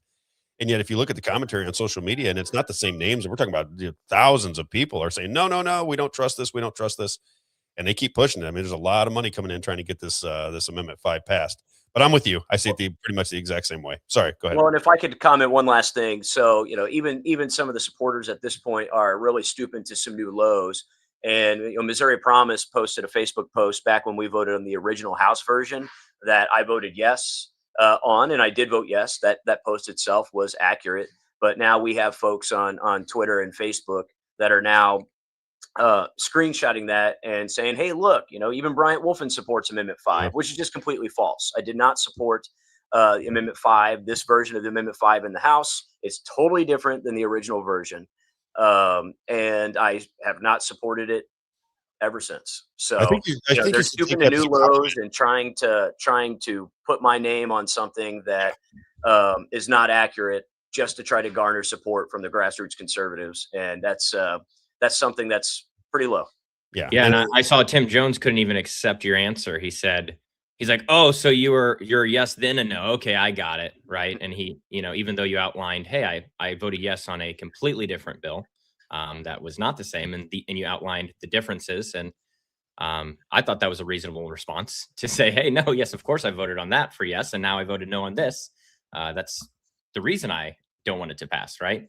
I couldn't believe that he just couldn't accept the answer because he wants to use it for propaganda to push the agenda. Well, at the end of the day, there's a reason why people don't trust politicians. I know. And that's exactly it right there. You see all the negative mailers. I've literally seen lies in the mail going across the state, specifically with Representative Lisa Durnell. She had a mailer that got put out against her, completely lied. It's to me, it's defamation. But, that's why people don't trust the government. And that's why people don't trust politicians. Yeah, I was going to say, I would almost call it a compliment. I think that you are getting enough. I like this. I think the people of Missouri are starting to recognize you're a straight shooter. And I think people like that. And I think that trying to tag your name to something that they want and you're against is kind of a compliment to you because they know if you're for it, it's going to sway people's opinions. And I think that's a good sign for you. I don't know where your political career is going. Me, I want you to go as far as you can possibly go because I think more people like you need to be in. I do. I know I'm being a little too nice to you today, but I really believe that. I think we need more Bryant Wolfens that say the Constitution is my guide. I got to pay attention to what my district wants. I've heard you talk about that before. I got to pay attention to that. But the reality is I have to have some guidelines. I can't just do whatever makes me happy. And I'm not a king. I'm somebody that has to abide by constitutional authority. And if I don't do that, then anybody could take the office. You take an oath to follow the Constitution.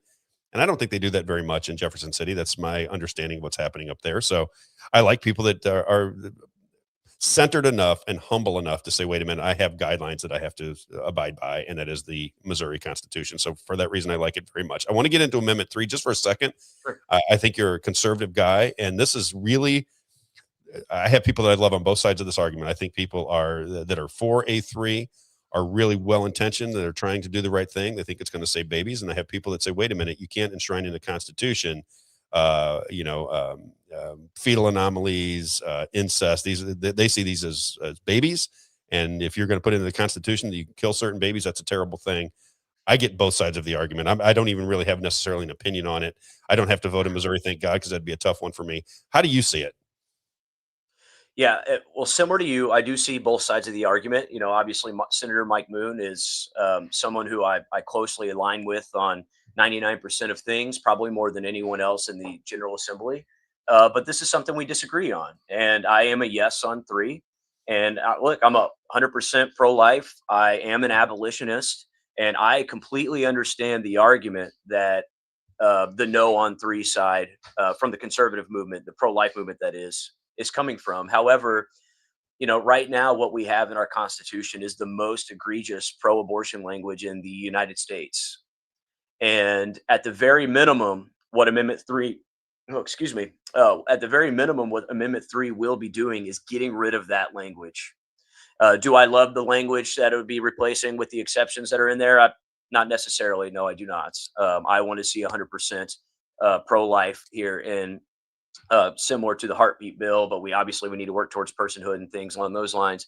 But I think Amendment 3 is a huge step in the right direction and gets rid of the current language that's in our Constitution. And once again, it's easy I know it's easy for me to say because I'm going to continue to fight for personhood. I'm going to rally behind. I know Burt Whaley, that's one of his big things. I know he's going to come back.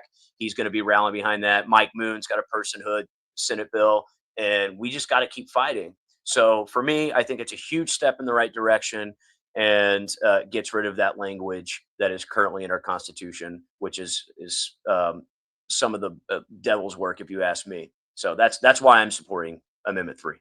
Isaiah, you have any questions? No, I'm kind of in the same argument as Bryant right now on 3. Is that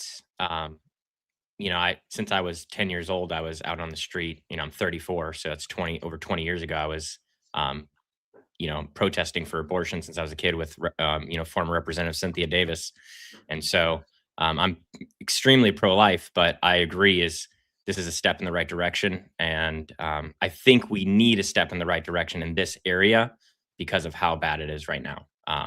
Again, I think that he's right. There's things that could be better, but it's heading in the right direction and fixes a lot of things, if that makes sense. Right? The language now is egregious. I think anybody and this isn't, a lot of people think somebody said, why are you pro-life? For me, it's not a biblical thing for me. It's a cultural thing for me. I mean, I could take it to the biblical lens, but for me, I think when you don't protect life, just the idea of life, if human beings can't protect their own and protect life, then I think culturally it's a drag on culture. And I think you end up in the situation we're in now, where you got transgenderism, you have all this insanity that goes on in our culture. It's just debauchery everywhere. You got porn on every kid by the time they're 12 are watching hardcore porn on their phones. It's just our society has gone culturally out of control.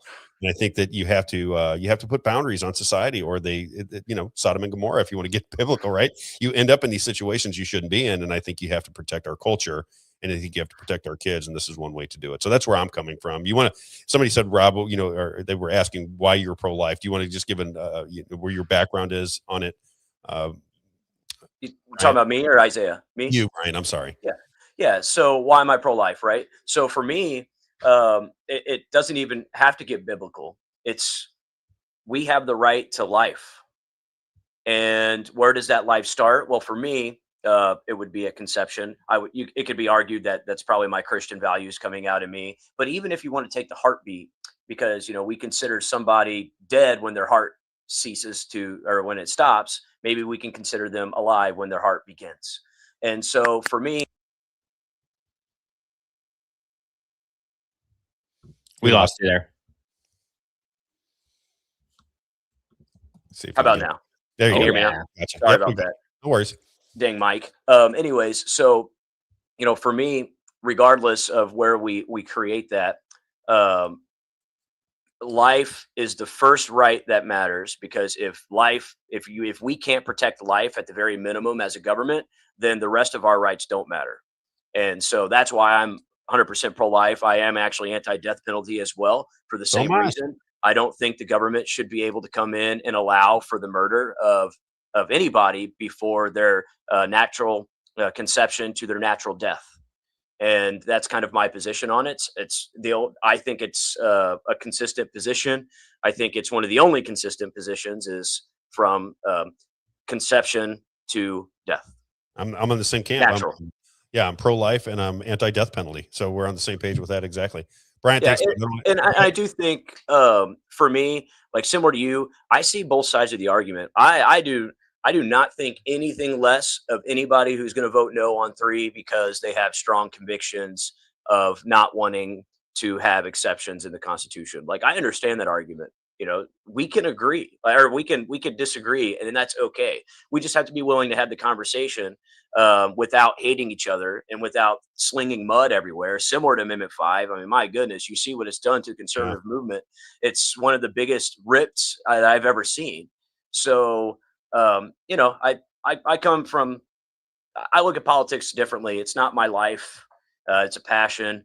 My life is my kids. My life is my business. It's a job that I want to go and I see a direction that Missouri needs to be, but I'm not going to hate anybody or think of anybody any less because we disagree on a position. That's just, you're not going to call them crazy communists. Yeah, we've been called Marxist communists. Marxist communist. That's not going to be calling anybody a Marxist for not supporting Amendment 5. And you know what? I'm not going to be calling anybody any names for supporting Amendment 5. We'll have to disagree on that. I'm a no for my reasons. You can be a yes for your reasons. We see it the exact same way. And Isaiah and I talk about it a lot, and then I'll let you roll. When I get aggressive toward politicians is when they look me in the eye and tell me something and then do the exact opposite. That's when I say, wait, hang on. This is what you told me. This is what you told the people surrounding me. And now you're doing something completely different. And now you're ghosting us because we're calling. That's when I get a little aggressive. Outside of that, you can, for whatever reason, you're putting your vote forth. I'm fine with it. If you have, if there's something that you believe that I disagree with, that's what America's all about, right? If we all walked in lockstep, we'd be China. So I'm fine with it. It's just when I don't like some of these politicians that say whatever they need to say to get elected, and then they turn your back on you as soon as they get elected. That's when I start to lose my marbles on these people. But that's just me. I get frustrated with that. Bryant Wolfen, I wish you all the best, my friend. I hope you have a long and prosperous, I mean that in a business sense, a long and prosperous career. And then I hope you move as far as you want in politics, man. We need more young people. Like, how old are you? You're my son's age, aren't you? Like 34, 33, 34? I am a year older than Isaiah, apparently, 35. So you're 35. My son's 33. Isaiah's 34. I think the young people your age, I used to think young people were all crazy. And I'm watching this generation start to get their act together. And I think it's very hopeful that we're in good hands because young people are starting to figure the system out and push back against it. And I appreciate it very much. Wish you well, my friend. Thank you, guys. Always love coming on. Can't wait to come back. Appreciate you. And thanks for the kind words earlier. Very nice. You got it, man. Enjoy your day. Bryant Wolfen, everybody. Wolfenformissouri.com. Go there to support his campaign. Donate. He needs that money for the mailers, everyone. So go there, donate today. I love this quote here, Brian. It says, our Missouri Constitution is our path to preserving liberty. It is written to keep government in check and protect our God-given rights. When we follow, we keep power in the hands of the people, and we stop the government from growing beyond its proper role. I love that. Can I get an amen? Amen. And I actually said that, by the way. That wasn't that wasn't a consultant coming up with that. That's great. All right, man. Have a great day, Brian. Appreciate you, brother. All right. He's my favorite one. I keep saying it. He is my favorite one. There's something that draws me to his point of view. And that's why I say when I heard that he was for A4, I've been on the fence. You and I have talked about it several times, Isaiah. I think Amendment 4 for me, I do understand both sides of it because it appears that people that I really respect are looking this. Even when we had, if it said 6 out of 8 congressional districts, I'd be 100%. Which I think is what he says he wants to work for. Yeah, I'd be 100% yes if it was. Yeah. He wants to make it harder and harder and harder. And maybe they know something that I don't because they're in the sausage making business down there in Jefferson City, and maybe they have an understanding of what's going to happen once this passes, if it passes, what they're going to do with it. My biggest problem with everything is I lack trust. Great. People are saying this is helping them to hear him talk about these different amendments. You know why? Because he's not bought and paid for. I don't think he's coming up with an opinion that is consulted. You know what I mean? Yeah. Why people trust Brian is because, when he says something, he's thought through it. He understands it. He's giving you his best take on it. And you know what it is. We were talking to him about something. He's like, let me look it up. He's looking up in the Constitution what it says. Yeah. All right. Let me get advertising in here. Then we'll bring in Rick Bavitz. RackCustomCoatings.com. RackCustomCoatings.com. Locally owned and operated, family owned since 2001. This is our friend Rich McQuay. Again, I asked the family out there, if you need your garage flooring done, if you're somebody that makes decisions on industrial spaces, hangars, schools, you name it, you want to get a hold of Rich McQuay. This guy's been around for a long time, since 2001. Big supporter of our show, and we appreciate him very much. So we want to make sure he gets all the business he can get out of being a family member. 636-398-5040. You can see his work right on the screen. I love it. I mean, to me, I can't tell sometimes when you go to schools where the epoxy flooring is done. I can't tell that the difference, when they do it like that. I can't tell if that is tile. I can't tell if it's epoxy. I just know that epoxy is much less expensive. It's very durable. And when we got it done in our garage, I remember the first time I got it done, my buddy was doing it. It had everything out of the grade, a 4-car garage, this big, huge garage. We never went in there. It was like you have this beautiful home. You walk out into the garage and there's oil stains everywhere. And it's just like, didn't think much of it. Buddy of mine said, Rob, I'll do that for you. Papa. He did it. He's listening. He did the flooring for me. And I remember I was on a business trip. I came home. I opened up the garage doors. We had our cars in the garages, and I opened up. I'm like, oh man, that looks fantastic. I loved it. The curb appeal in getting your garage done it changes the game for you. But again, if you're interested, Rich McQuay, RAK, R-A-K, customcoatings.com for your flooring needs, industrial spaces. As he says to me, he says, Rob, we install industrial strength, long-lasting coatings built to handle anything your home or business can throw at them. From garages to commercial spaces, RAK Custom Coatings delivers tough, beautiful finishes that last, where quality meets craftsmanship. As always, you can reach them at rakcustomcoatings.com. That's R-A-K, customcoatings.com, 636-398-5040. And then, of course, we got to get to joneswater.com. He's got a special for you. April Air Products, big-time water filtration systems, $250 off between now and the end of July, celebrating the 250th anniversary of this great country. joneswater.com, joneswater.com, joneswater.com, 636-899-1040. I got a message from Marissa Jones this morning. She says, Rob, you're looking a little chubby around the cheeks. I think you should get in and get some nutrition help from me, if you don't mind, because I'm starting to watch you blow up on my I hear you're eating ice cream every day. I'm eating ice cream. We ate 2 quarts of the, I think it's gallon or quarts, I don't even know what they make them in now, of the Baskin Robbins ice cream between me and my son last 2 days. Gone. Wolfed them down. I got to get some control. She says, Rob, I'll help you out. joneswater.com. If you want to get into the nutrition angle, just go to joneswater.com, go to the menu tab, look for nutrition. Marissa Jones, inexpensive, and she will guide you through how to eat, what groceries to buy. She says, Rob, if you like spaghetti, these are the best brands to buy. If you like ice cream, these are the best brands to buy. And she'll walk it through by each individual place where you can buy the food, whether it be Target or Walmart or Deerbergs. What else? We got Aldi, we got Schnucks, we got all these different places. She'll walk you through how to buy your food in order to live a more healthy life. joneswater.com, as he likes to say, will be the filter, or you'll be the filter, or you'll buy the filter. joneswater.com. If you want to do business with Everett in Missouri, St. Charles County, Lincoln, Franklin, Warren, St. Louis, and Jefferson.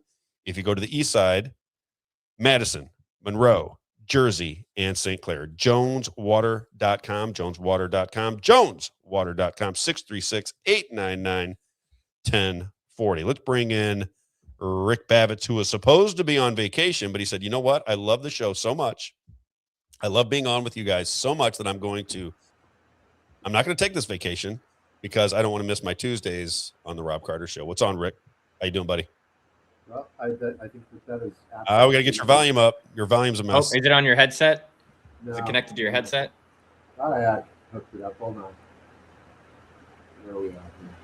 I hear background too. You hear that, Isaiah? Yeah, I'm going to amaze you again about how great I am with technology. Right now, I can tell he's connected to his headset, and so that's what I was telling him is he needs to disconnect from that and connect to the other. There we go. Oh no. Nope. Wow, it's something different then. Now you have to apologize to the audience. Oh my gosh! Wow, I'm not a technological savant. You want to go out and come back in, Rick, and see if that helps? Okay. Yeah, go out and go back in because right now you sound like you're in a tunnel far, far away. All right. Hello. I'll do Carrington Financial while we got him. So Rick's getting ready to come on. Hopefully this works, but we'll do Carrington Financial. YourCaringAdvisor.com. YourCaringAdvisor.com. If you are nearing retirement, this is a call that you must make. I like to tell everybody in my life when they say, who's that financial advisor? They always call them Babbitts. Babbitts. I said, no, it's Babbitts. B-A-V-E. Yeah, they say Babbitts. Everybody says that to me. I said, no, it's Babbitts. B-A-V-E-T-Z. Again, you want to get, if you have money to protect, if you're nearing retirement, you do want to get his opinion. He is not the cookie cutter financial advisor. Most that I've dealt with throughout my life are pretty much the same. He has a completely different look. Been around for a long time in politics, currency, the financial world. So he gives you a little different opinion than most. Biblical principles with your money. Rick Babbitts, 314-671-0525. 314-671-0525. I say it every day. Get a second, get a third, get a fourth opinion. Get as many opinions as you want. Get your free consultation from Rick Babbitts. I think he might change your mind about your money. He's done a terrific job for me and my wife. As I said before, my wife, I have to separate these two because she's falling in love with all this money. Yes, I mean, he really has. I mean, it's our money has her money. It's really her money. It's her 401k. But he told us what we should do with it. He said, you know, when things are going, I'll call you.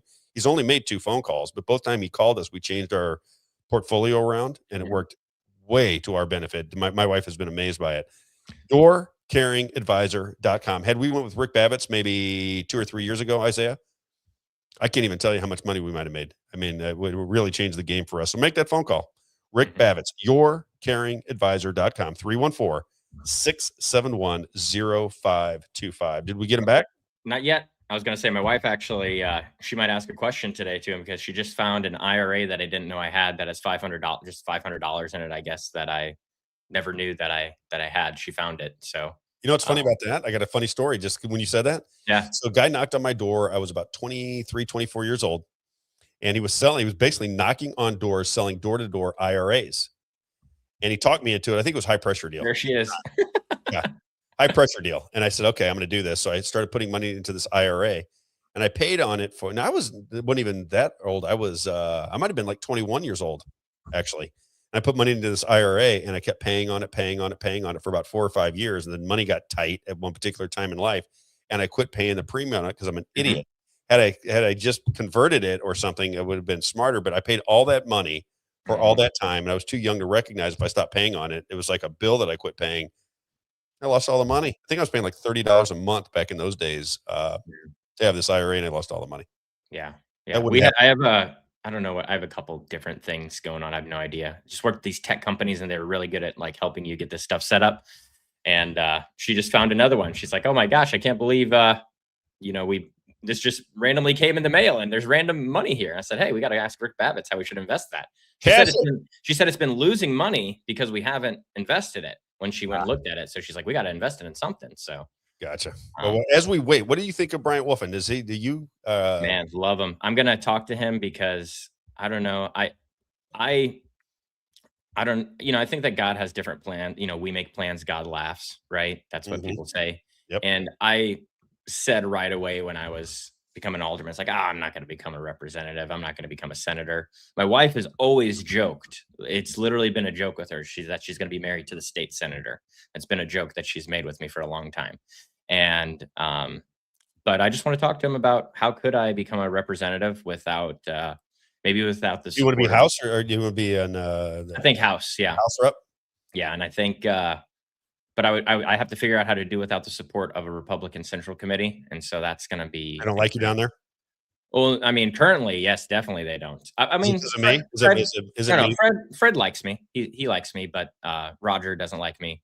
And so. Is it because of me though? Why do you think they don't like you? No, it's because of because I called Roger. But I called Roger out for being on the board of Freedom Principle, and just that, oh wow, what a surprise. He's on the same board as Kirk Hilsinger. And he's not against data centers. So what a surprise, right? I said something like that. And he got upset about that I posted. I went and took a screenshot to show who was on the board and show that he's on the board there with Kirk Hilsinger, because I don't think people knew that. And that upset him. And that was really the start of him just attacking me because I don't support data centers as they are right now. Roger didn't seem like the kind of guy that attacks. He's been attacking you for real? Oh yeah. He on social media. Yeah. Really? Oh yeah. And so he'll come after you. A lot of people, not just me, but he'll come after a lot of people on social media because we're, Marxist, commie leftists that. Yeah. He's disagreed with you, but never anything disrespectful. I didn't know that I thought he was a little bit more. Oh yeah. He said, he actually said, he goes, I wish we wouldn't have given you the money. I did see that. Yeah. He said like something like that and other stuff, but that triggered other people who were on the Central Committee to come and defend me and say, no, it's the best money we've ever spent is giving Isaiah the money for his campaign. And so here's Rick. He just popped out back down. Honestly, he went after Jake too. Yeah. I disagree with Roger. I know him a little bit, met with him a few times, but I've never known him to be a flamethrower type guy. He's always been kind of, I don't even know what the word for it. Measured. I always thought he was kind of a measured guy. It's hard for me to believe he's attacking on social media, but what do I know? I don't think he would in person. I think that a lot of people just get more emboldened on social media a little bit, and it's natural for anyone. I'm not saying he's a big guy. He's like 6'5". Oh yeah, he's super tall. Yeah. Mess with him. Tall and skinny. Tall and skinny, the toughest kind. That's what I'm told. All right. Let's see if Rick Babbitt's back. Rick, let's see what you got going on. The man, the myth, the legend. Rick Babbitts. Let's see what you got. Let's hear you. Say hello. Can you hear me? Oh, yes. Yeah. Now we got you. What'd you do? Did you have to rewire the whole room? I did. I had been using this mic, and for some reason it wasn't working. So I went back to my headset. Did you go to the Shure mic? I say the Shure mic. No, I actually have a Rodecaster mic, but this is a Yeti. I still got to get out there and help you with that Rode setup. Yeah, I do need that. Remember, I've been trying to get to it. It's just been so busy with the election season. I've been meaning to just send you a little quick text to say, hey, when are you coming out? Just for a touch. No big deal. We got a financial question right away. Isaiah says he found an IRA from 10 years ago. They got $450 in it. What should he do with the $450? What would you do? I mean, on something like that, I would just pay the tax, take it out and pay the tax. Okay. That's what my wife was wondering. You're going to pay a penalty, though. It's going to be a 10% penalty. Yeah, that's what she was saying. I thought it was 30% tax and then something like that. No? Say that again? I thought it was a 30% penalty if you took out money from an IRA. No, 10. It's only 10? They don't actually call it a penalty, too. What if you reinvest it and you don't take it out? Is there something you can do there to where you're not actually taking it out, but you're maybe putting it somewhere else or something? I mean, you could roll it. I mean, I could roll it into an IRA account for you and grow it. But I would say, especially somebody your age, you should never do an IRA. There's obviously, this is not investment advice in this moment, but or for anybody listening, disclosure, pull that disclosure out. But we should come up with sort of an intro little thing with music, maybe some music. Yeah, let's do that first because we might ask you a couple financial questions. We'll get into what I got it right here, ready to go. I kind of let Rick do his own thing because I like listening to Rick. It allows me to stop talking for a minute. But if you've got his disclaimer, disclosure, whatever it is, let's read that real fast. This segment is brought to you by Carrington Financial, which is solely responsible for its content. Investment advice is offered through JW Cole Advisors. Carrington Financial and JW Cole Advisors are unaffiliated entities. The opinions expressed by Rick Babbitts should not be construed as specific investment, legal, or tax advice. All economic and performance information is historical and not indicative of future results. Investing may involve the risk of loss of principal. Any tax advice on this show is not intended to be used by any person for the purpose of avoiding U.S. federal or state tax penalties that may be imposed on such person. Each listener should seek advice from their own tax advisor or legal counsel on topics that arise from the show. Rick Babbitts is not providing legal or tax advice. Nothing should be construed as a solicitation of an offer to buy securities. Missouri State Insurance License Number 802-9768. There it is. There you go. Now I'm free and clear. Now you're free. So anyway, the whole idea behind my own accord, right? What's that? I said it's like when Pete Hegseth gets up, he had to do his disclosure before he started talking. I don't know what he was. Yeah, exactly. Like, hey, we call it the department. It's now the Department of War, so you guys should just get the picture. Yeah. So anyway, what's on your mind today? Oh gosh, I mean, I have so many things on my mind. It's crazy. He who controls the spice controls the universe. That's on my mind. Start there. Like I said, this is your time to shine. I like you had your own show on the previous radio station. Just to finish that thought really quick, because I don't want to leave that hanging there.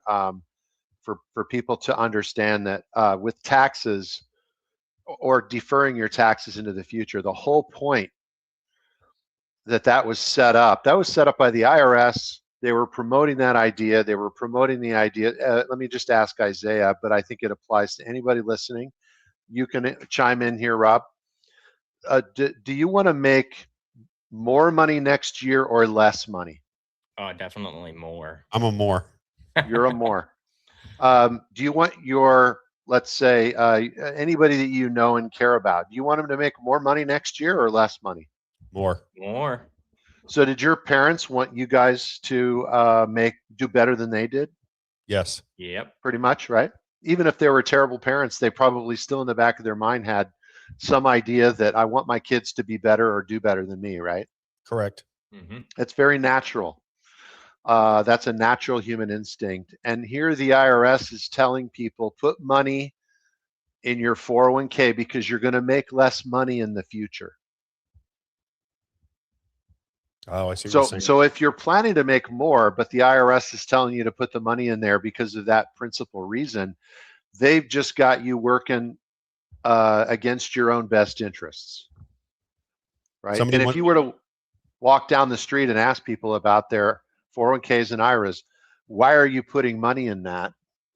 Most of them are going to not even know. Others are going to say, well, I think it's because I won't be working when I'm retired, so that I'm going to be making less money, right? So that's the principal idea. But we want people to make more money next year and the year after and the year after. I want to do the same. When I get to be retired, I'm not going to want to get rid of all my stuff, right? I want to keep the same lifestyle, so I want to keep my stuff too. You know, my house, my car, my 2 cars, whatever I've got going. I want to, I don't want to downsize for the sake of now I'm in retirement, unless I choose that that's what I want.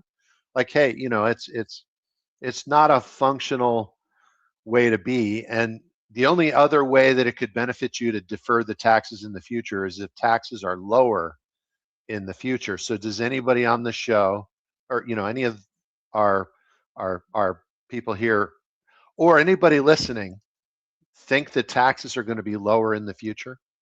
Doubtful. No. Based on the trend. Never. Based on the trend. So anyway, yeah. So the idea would be, I would just say, take the money and put it in a Roth instead. Do a Roth conversion, and then you won't have a penalty. And then I'll show you how to fund the crud out of that. I got to ask you this on 401ks. Now, I worked for a while. I had to give it up in the divorce, but the 401ks, we always did it because the company matched up to 6% of my salary. That's a good move, isn't it? If somebody's going to give you 6% of your salary into your 401k. Yes. So there's an order of priority for money. Do you know what the best kind of money is? In my pocket. Well, no, I don't. I'm saying, but like when you're receiving money, do you know what the best kind of money is? No. Free money. That is the best money. It's the best money there is. So free money comes from matching and from inheritance. Sometimes inheritance is not always free. Like you got to do something. You got to be nice. You got to be a good son or a good steward of money to be in line to inherit money sometimes. But the idea would be free money is the best kind of money there is. So if you can get matching dollars, then we would advise people, we can help them do that, to set it so that you get the free money. But then after that, what do you do with the rest? And that's where the second best kind of money comes in, which is tax-free money. And so that's Roth or Roth-like strategies. And then the third best kind of money is where you've paid the tax, and then you can grow that money later on. You can buy stuff with it. It can grow from there. You can buy a house, whatever. That's called non-qualified money. But you're going to get taxed on the growth.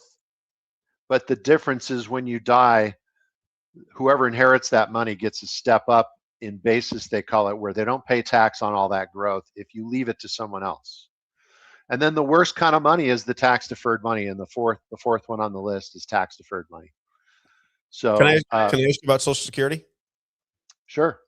So I keep hearing differing opinions on when to take out Social Security, 62, 65, 67.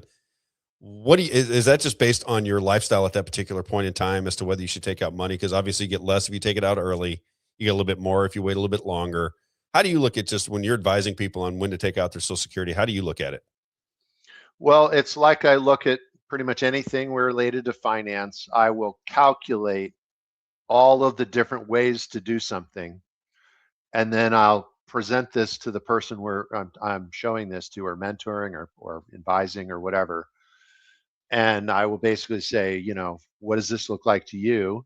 I already know how it's going to turn out usually because I've done it so many times. But where Social Security is concerned, if you're working at 62 and you're making more than 25 grand or 30 grand or whatever, you're not going to be able to collect it at 62 because they have an earnings test that says if you make too much, you can't take it yet, right?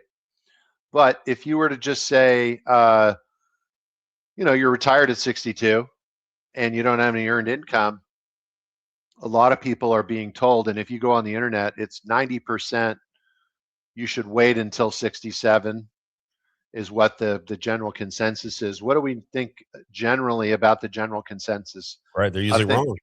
That's usually wrong. In this case, way wrong. And the reason it's wrong, it's not that you're not going to get more money. And I could do calculation for anybody who wants me to. But if you were going to, let's say, get 20 grand a year at 62, and let's say it's 25 grand at 67, it's probably not that much different, but it's substantial. Most people look at the 25 grand and go, I'm waiting. That's a lot more money. And it truly is a lot more money. But the point is that what they don't realize is that the 20 grand that they did not take for 5 years, that's 100 grand. So if you wait the 5 years and get the 25 grand, you got to go, okay, well, how long will it take me to get my 100 grand back? That's the part that nobody does when they think this through. They forget about the fact that they could have had 100 grand and done something with that 100 grand. But if you do the calculation, how long will it take you to get your 100 grand back? Well, what's 5 grand, the difference, into that? So it generally averages to 13 to 15 years, which puts you from 67 to 13 years later, you're almost 80. And so my question is, do you think you're going to make it to 80? If you do make it to 80, that's when you break even. It's not that you're getting all that extra money. You're just paying yourself back. So you don't actually break even until you're 80. So will you enjoy the money more when you're 80 or when you're 62? I know.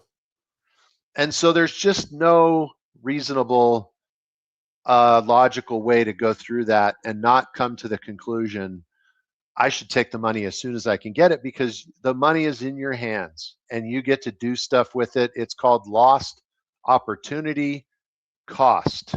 And so if you took the 100 grand and grew it, you took the 100 grand and bought a business with it, took the 100 grand and bought a house with it, and we're living in that house, right? It's the idea of having a bird in your hand instead of one in the bush 13 years later.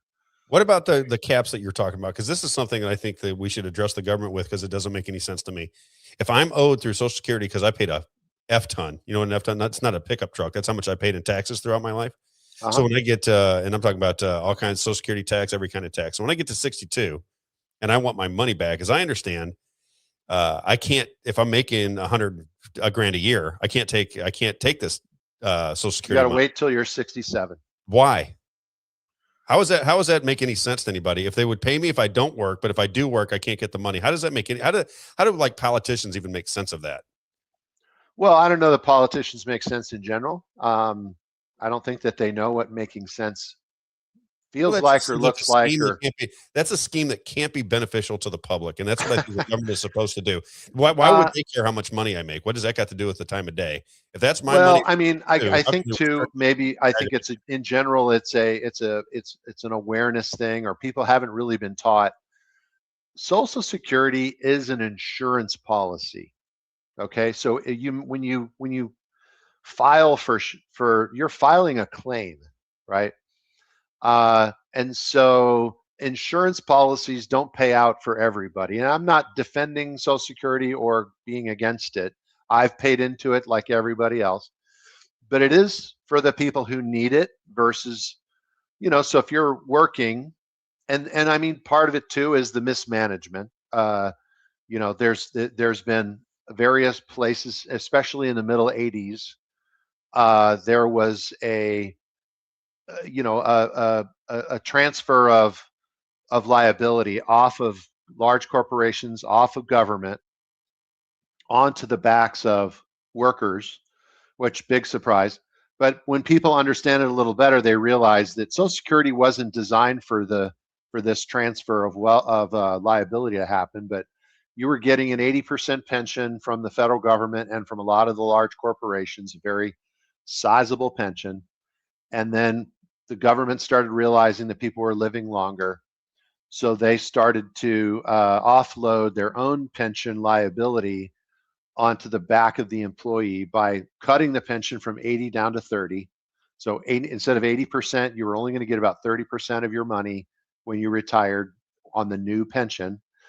And then they gave you a 401k, so that responsibility fell entirely on you. They did match you. They do match you at 5%, federal government. But then they said, and then we'll bring Social Security in. So in other words, that you would start contributing to Social Security, but also you would be pulling out too. So when Social Security was created, it really wasn't designed for people who had, it was designed for people who were just going to be completely in poverty if later in their life, or a spouse who would survive somebody who was working, like especially females back then, didn't work, they didn't have any income, spouse passes away, they kind of become indigent. So there was a lot of reasons it was an insurance policy. And so when we start to think of it in those terms, I think it helps people. It doesn't make any nicer that you got to wait. I have to wait. I'm probably not retiring anytime soon either. And I love what I do. So I think I'll always be involved in my practice until the day I'm off, on my way, hopefully to heaven. Right. So, and maybe my son will be in there. Maybe I'll have another advisor in there too. I mean, we have a succession plan like that. So those are the things that, we think about when it comes to those things. But if you're working and when you get to 67, if you're still working, then you can take your full retirement. And we tell people, even if you're still working and you don't need the money, take the money, right? It doesn't, like some people have waited till they're 70. But if you're working, you can't take it, right? If you're working and making a decent living, you can't take it anyway. No, you can't take it at 62. You can take it at 67. Okay. Even if you're still working.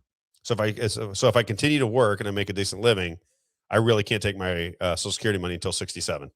Correct. Gotcha. Yep. And at that point, we would tell you take it for sure. And I would do the same calculation, because some people say I'm going to work another 5 years. And we do the same thing. How much will that 5 years look like? What will that look like? And then how long will it take you to pay it back? And it just doesn't ever make sense to not take the money. Take the money and run.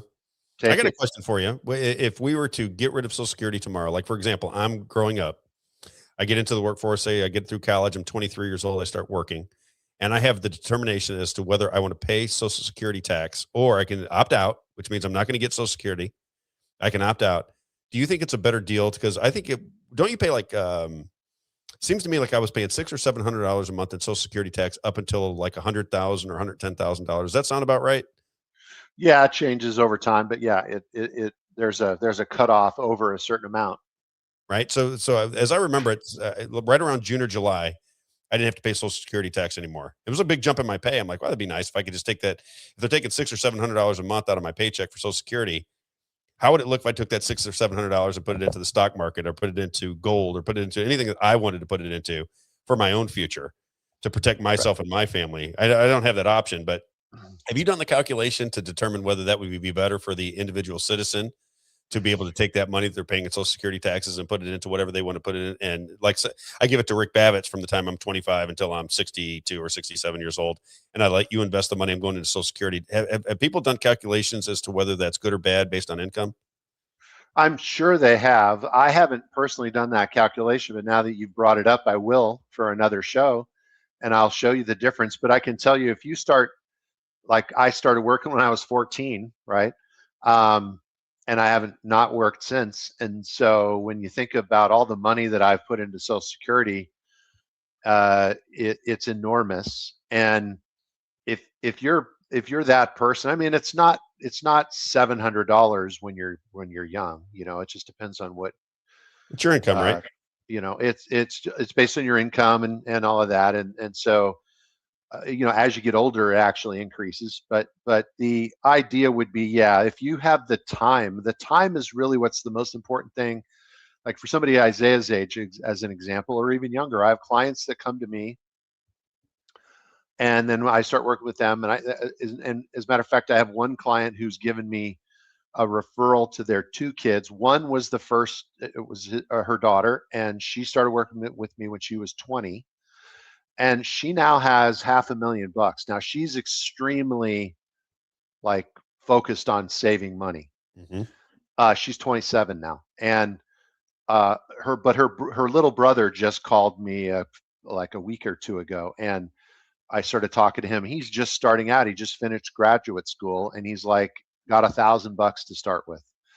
And I'm like, I'm happy to help you. He's like, oh, it's not a lot of money or whatever. And I'm like, no, you're in the family, so we help people that way. And so it's as much coaching and mentorship about money as it is investing his money, and telling him what we're going to do, and just educating him and getting him started. But when somebody starts that early, it's an incredible amount of power that's coming from the time value of that money growing rather than how much he's putting away or anybody's putting away. So if you even just comparing, let's say 2 20-year-olds, one decides to wait until they're 30 because let's say they're going to college together, and these 2 20-year-olds have two different ideas about money. One says, I'm going to save $200 a month for the next 10 years because I don't know what's going to happen after I get out of college. Maybe I get married, maybe we have some kids unexpectedly or whatever, and then maybe I don't have the money to put away, so I'm going to do it now while my life is simple. The other person's like, I'm going to party while I'm in college. I'm going to spend the money I'm earning on beer and whatever, and I'm just going to go have fun, have a nice car, that type of a mentality. But when I get out of college, I'll get a great job and I'll be able to afford to save, right? So that person waits until they're 30, so they wait 10 years, while the other person stops after 10 years, and they start saving the same exact amount of money, $200 a month. They're both growing their money at 7%. And if you actually look at the calculation, the person who started and stopped and never saved another nickel, when they get to about 65 years old, they have about $570,000. Really? The person who started at 30, waited the 10 years, and is still funding it every single year, they've had to put 4 times more money into that account, and they still haven't caught up. They're both now 65, and that second person has not caught the first person, even though they put 4 times more money in. The power of those 10 years is the difference. And that's the part that I want. I tell every client that has kids, every one of my clients, I'm like, look, let's pull your kids in, let's teach them some of these simple things and get them to start, right? And then by the time they get to be 25, 30, 35 years old, they're so far ahead of all the people they know, and they don't have to do the 401k, so then now they're tax free. Like, we do things way different for the younger people because we don't want them to contend with taxes later on. And so we're generally making sure everybody who's under, let's say 30 or 35, I mean, even if you're older than that, you can still switch over to tax-free, but the longer you have tax-free, the better. And so there should never be a tax consideration or withdrawal considerations or penalties for people who are starting young, because they have the chance to do things the correct way from the very beginning, right? And so that's the whole idea. Anyway. All right, I got a couple more for you. This is just for me because I've been thinking about these things. Mm-hmm. If you were to look at money right now as it sits today, and you understand the strength and weakness of the dollar as it fluctuates, do you think people should have a certain amount? I mean, is it all individual, or do you think people should have a certain amount of money in gold or silver or some kind of physical currency? How do you look at gold and silver? Because this is the question I get asked most by people, and they say, "Hey, ask Rick, should I put money into gold? Should I put money into silver?" That's the question I get most, because most people are not really financially literate, so they hear gold. I should put money in gold. I should have tangible assets. What's your take on that? I mean, I think that it should be tempered, right? So, I mean, with everything that somebody does, I have people who put way too much money in gold, and they in the absence of doing other things, or I mean, from the standpoint, though, there's 3 things that I think are the most important characteristics of money, or benefits or things that you want to retain with the properties of money. And there's liquidity, use, and control. So you have all the control in the world when you have gold. You can move it around. You can do stuff with it. I mean, there's that old Twilight Zone episode that if you watch that, where the guy steals the gold from the other guy, and then there's like a time traveling thing that's part of it, and people should watch it. I think it's it's called episode 21, I believe. I forget the exact name, but it's about the gold. And if you pull it up on YouTube, you can find it and watch it. But basically, at a certain point, will gold still be the same value? I'm not going to spoil the episode, but I won't be. There's no spoiler alert here with that. So the idea would be: is gold going to maintain what we think it is now? Will that be the case in the future? Maybe. But kind of the point about it is liquidity, use, and control. Well, can you use gold right now to buy stuff? Can you use gold to buy stuff? I would assume, yeah. I mean, you can trade, right? You can't take it to a grocery store and use it. You can't go to the grocery store. You can't bring it into a bank and go, hey, I want to put this in my account, right? You know what's funny about that? I got to tell you a funny story, Rick. I told you I worked for a billionaire out in Los Angeles. And this was when the craziness was going on around, I think I left there in 2023. I don't know where in the conversation I had with him. And I said, everybody's telling me that the dollar's in trouble because of BRICS. I said, I'm thinking about taking some of the money that I have and putting it into gold. I go, what do you think? He goes, well, if the dollar crashes, what are you going to do with the gold? And I said, I would trade it in for, he goes, can you buy groceries with gold? And I said, no. He goes, then I don't understand what you're talking about. He goes, if you trade it in for cash and the cash is already bottomed out, what are you going to do with that gold? Are you going to carry gold bars? This is what he said to me. He goes, what do you carry gold bars around to buy things? He goes, it doesn't have any, if the dollar busts, that's what it's measured on. He goes, so I would not tell you to buy a lot of gold. That's what he told me. He said, if you're looking at it for an investment, that's a different story. But if you're worried about the world coming to an end, he goes, what are you going to carry a sack of gold coins around? What are you going to do with it? I said, okay, gotcha. Good point. Well, that's exactly what I was going to get to, which is if you're thinking of Mad Max, and I think that the Mad Max scenario is that that's to kind of like, okay, now I've got this store of value that I can't use. I've got to keep it a secret, and until things get rebuilt, and that's kind of where that Twilight Zone episode kind of has some relevance. And if you carry around a gold bar, you have to carry around a file, right? So I can file some off, you can, and a little scale, and you can weigh it for me and tell me. But the second you transact gold, let's just say we're this side of Mad Max, and I'm thinking Sarajevo, like during the Kosovo. You can look up Sarajevo and what some of those people were doing, and something that's probably much more valuable than gold is going to be cigarettes. I mean, seriously, there's, and I have this neighbor of mine who's still alive. He's very old. This is back in California. He's a very sweet man, but also curmudgeon-y and crotchety, right? Like swing his cane at you and stuff. The wrong person. But he told me one time a story, and he goes, yeah, my buddy asked me, and this is an unsolicited story. We had him come over, made him some salmon because he loved salmon. And he's sitting there telling old stories about different neighbors in the neighborhood. And he was like, yeah, a buddy of mine asked me, would you rather have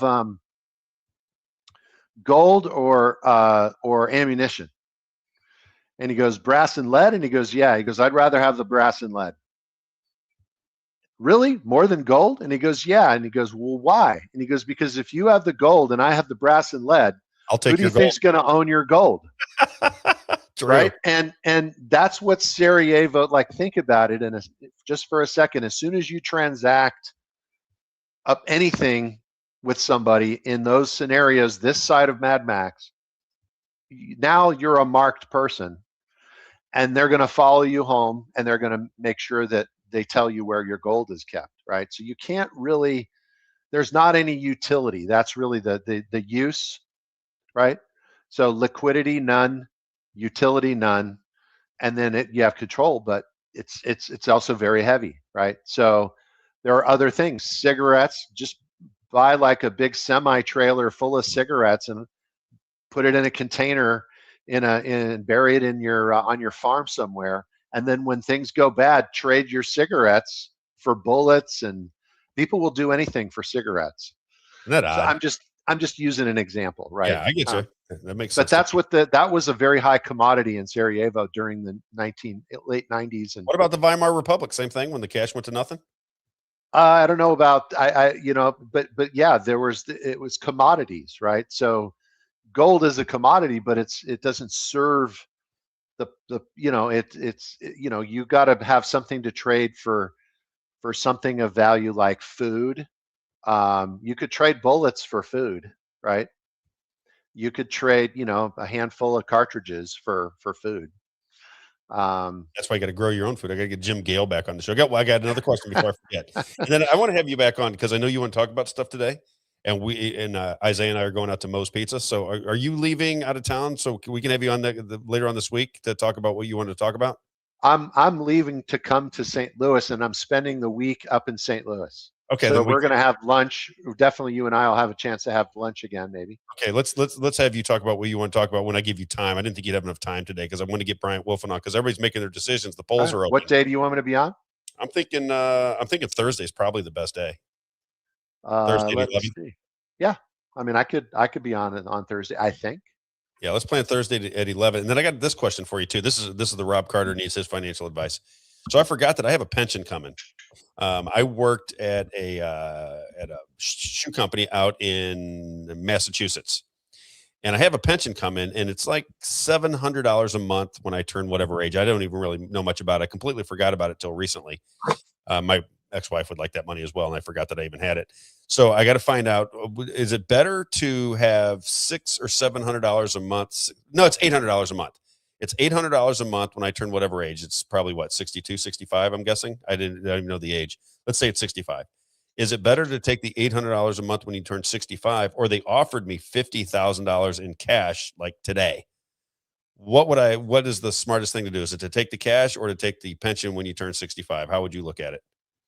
Today, as in not wait till you're 65? Correct. They'll pay me out. They said they'd pay me out. They sent me a letter a little while ago and said, if you determine that you want to take this money out in cash, this was a while back, but they offered me $50,000, which I would assume that's I think they want to pay out of this pension because I'm always worried the pension's not going to be there. That's what I'm always worried about. Yeah. So, I'd have to do the calculation, but generally it goes to that liquidity use and control is kind of the first thing where we go, well, what, if you take the $700 or $800 I mean, I hope you live to be 65 and way longer, but the idea is not everybody makes it to 65. So then there was nothing that got paid out. That's one. Number two, lost opportunity cost. What could you do with $50,000 that by the time you turn 65 could potentially very easily produce more than $800 a month, right? So we could run different calculations, and this is just how I operate. There's not one right answer, but but I think that fundamentally when people start to understand that the ownership of the money, where you have control of the money, you get to decide what to do with it, you get to grow it and enjoy whatever results you have from growing it, or buy something, invest in something. That's really where the benefit of the money resides, is in that ownership. So generally, even if it was close or slightly below what you could earn by getting it from them, what if they go out of business? I mean, there's just so many things. If you have the money, then it's within your control what to do with it, and probably we could beat the payout, right? Most probably. Do you pay? Somebody said, one of our listeners, Sarah, said, yeah, I was offered 10 times the amount, but you have to pay capital gains. So if they give me 50,000, am I going to end up with 30,000, 32,000 because of capital gains on paying out my pension in advance? Do you know? Well, for Sarah, I'm not sure what, because that's a different capital gains. Capital gains is the market, right? So I was looking at, that's a different kind of money. So, what we're typically talking about with retirement plans, those are tax deferred. You could roll it into an IRA. Where capital gains are concerned, again, we look at the potential for, and if it was 10 times more than that, 500 grand, and you had to pay capital gain on 500 grand. I mean, again, you have to factor all the different things into the equations and pencil it out. And I would probably say that paying the capital gain tax, if it was some kind of an after-tax compensation, or cash balance, or some kind of a program that you had from an employer, then if that was a 401k, then there was no capital gains. Those are deferred. So 401k does out early though. No, you wouldn't take it out early. You would just put it in an IRA, and then you would park it, and we would invest it, and you'd grow the crud out of it for however long. Gotcha. So if it's a 401k or some kind of an employer retirement plan, you wouldn't take it before 59 and a half. You would just grow the crud out of it and save yourself that expense. The only way to really overcome the taxation inside of a 401k is just to grow the crud. You're going to pay more taxes as you grow it, but still just keep growing and growing and growing and get the compounding interest on it. And do you pay taxes on that? So when you get your 401k at the end, do you pay taxes? You don't. That's the whole idea, is that you don't pay taxes on the 401k, right? So you get the 401k, it matures, and you're going to take it out at age 65, and you're going to take that lump sum. You don't pay taxes on that, right? That's the whole point. You're not going to take a lump sum of a 401k anytime. That's not what the point of doing that was in the first place. You systematically funded it, and then you will systematically take the money out over the rest of your life. To take $500,000 out, like ostensibly, let's say you've done well in your life and you still have, you have good income coming in. You don't want to. You would pay taxes if you made $500,000 in that 1 year. And that would not be a good way to do that, because you'd be in the highest tax bracket and you'd pay a boatload of taxes, right? And so the way to do 401k, that's why 401k money doesn't really work for people.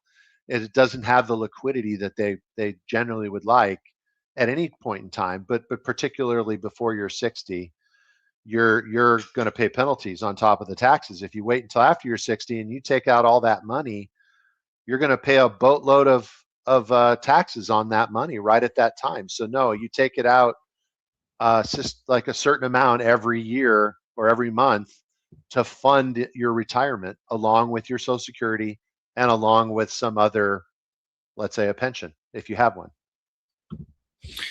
Awesome. Well, Robb's electricity just went out as soon as he asked you that question, so he won't be joining. I don't think he'll be joining us again.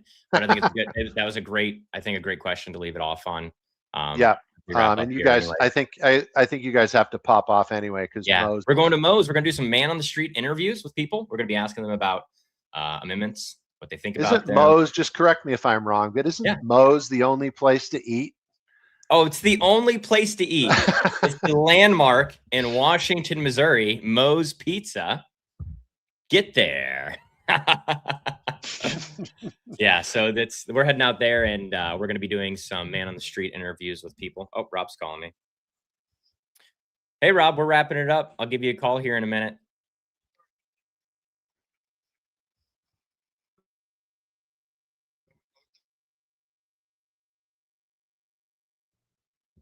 All right, so we'll just get this wrapped up then, Rick. I think we're getting you in on Thursday at 11. We should have Act for Missouri on at 10, and then we're going to have you on at 11 on Thursday, I believe. Are you going to be in St. Louis on Thursday? Yeah, I'll be in a hotel. Oh, very fun. Okay. Yeah, so different scenery we'll have this time instead of your office, right? Yeah, you'll have different scenery for sure. Very, very fun. Awesome. Well, great to talk with you, Rick. Thanks for joining us. Sorry for Robb's technical difficulties. You know how Hey, that's okay. I appreciate being on. Love you guys. Sounds good, sir. Rick Babitz, yourcaringadvisor.com.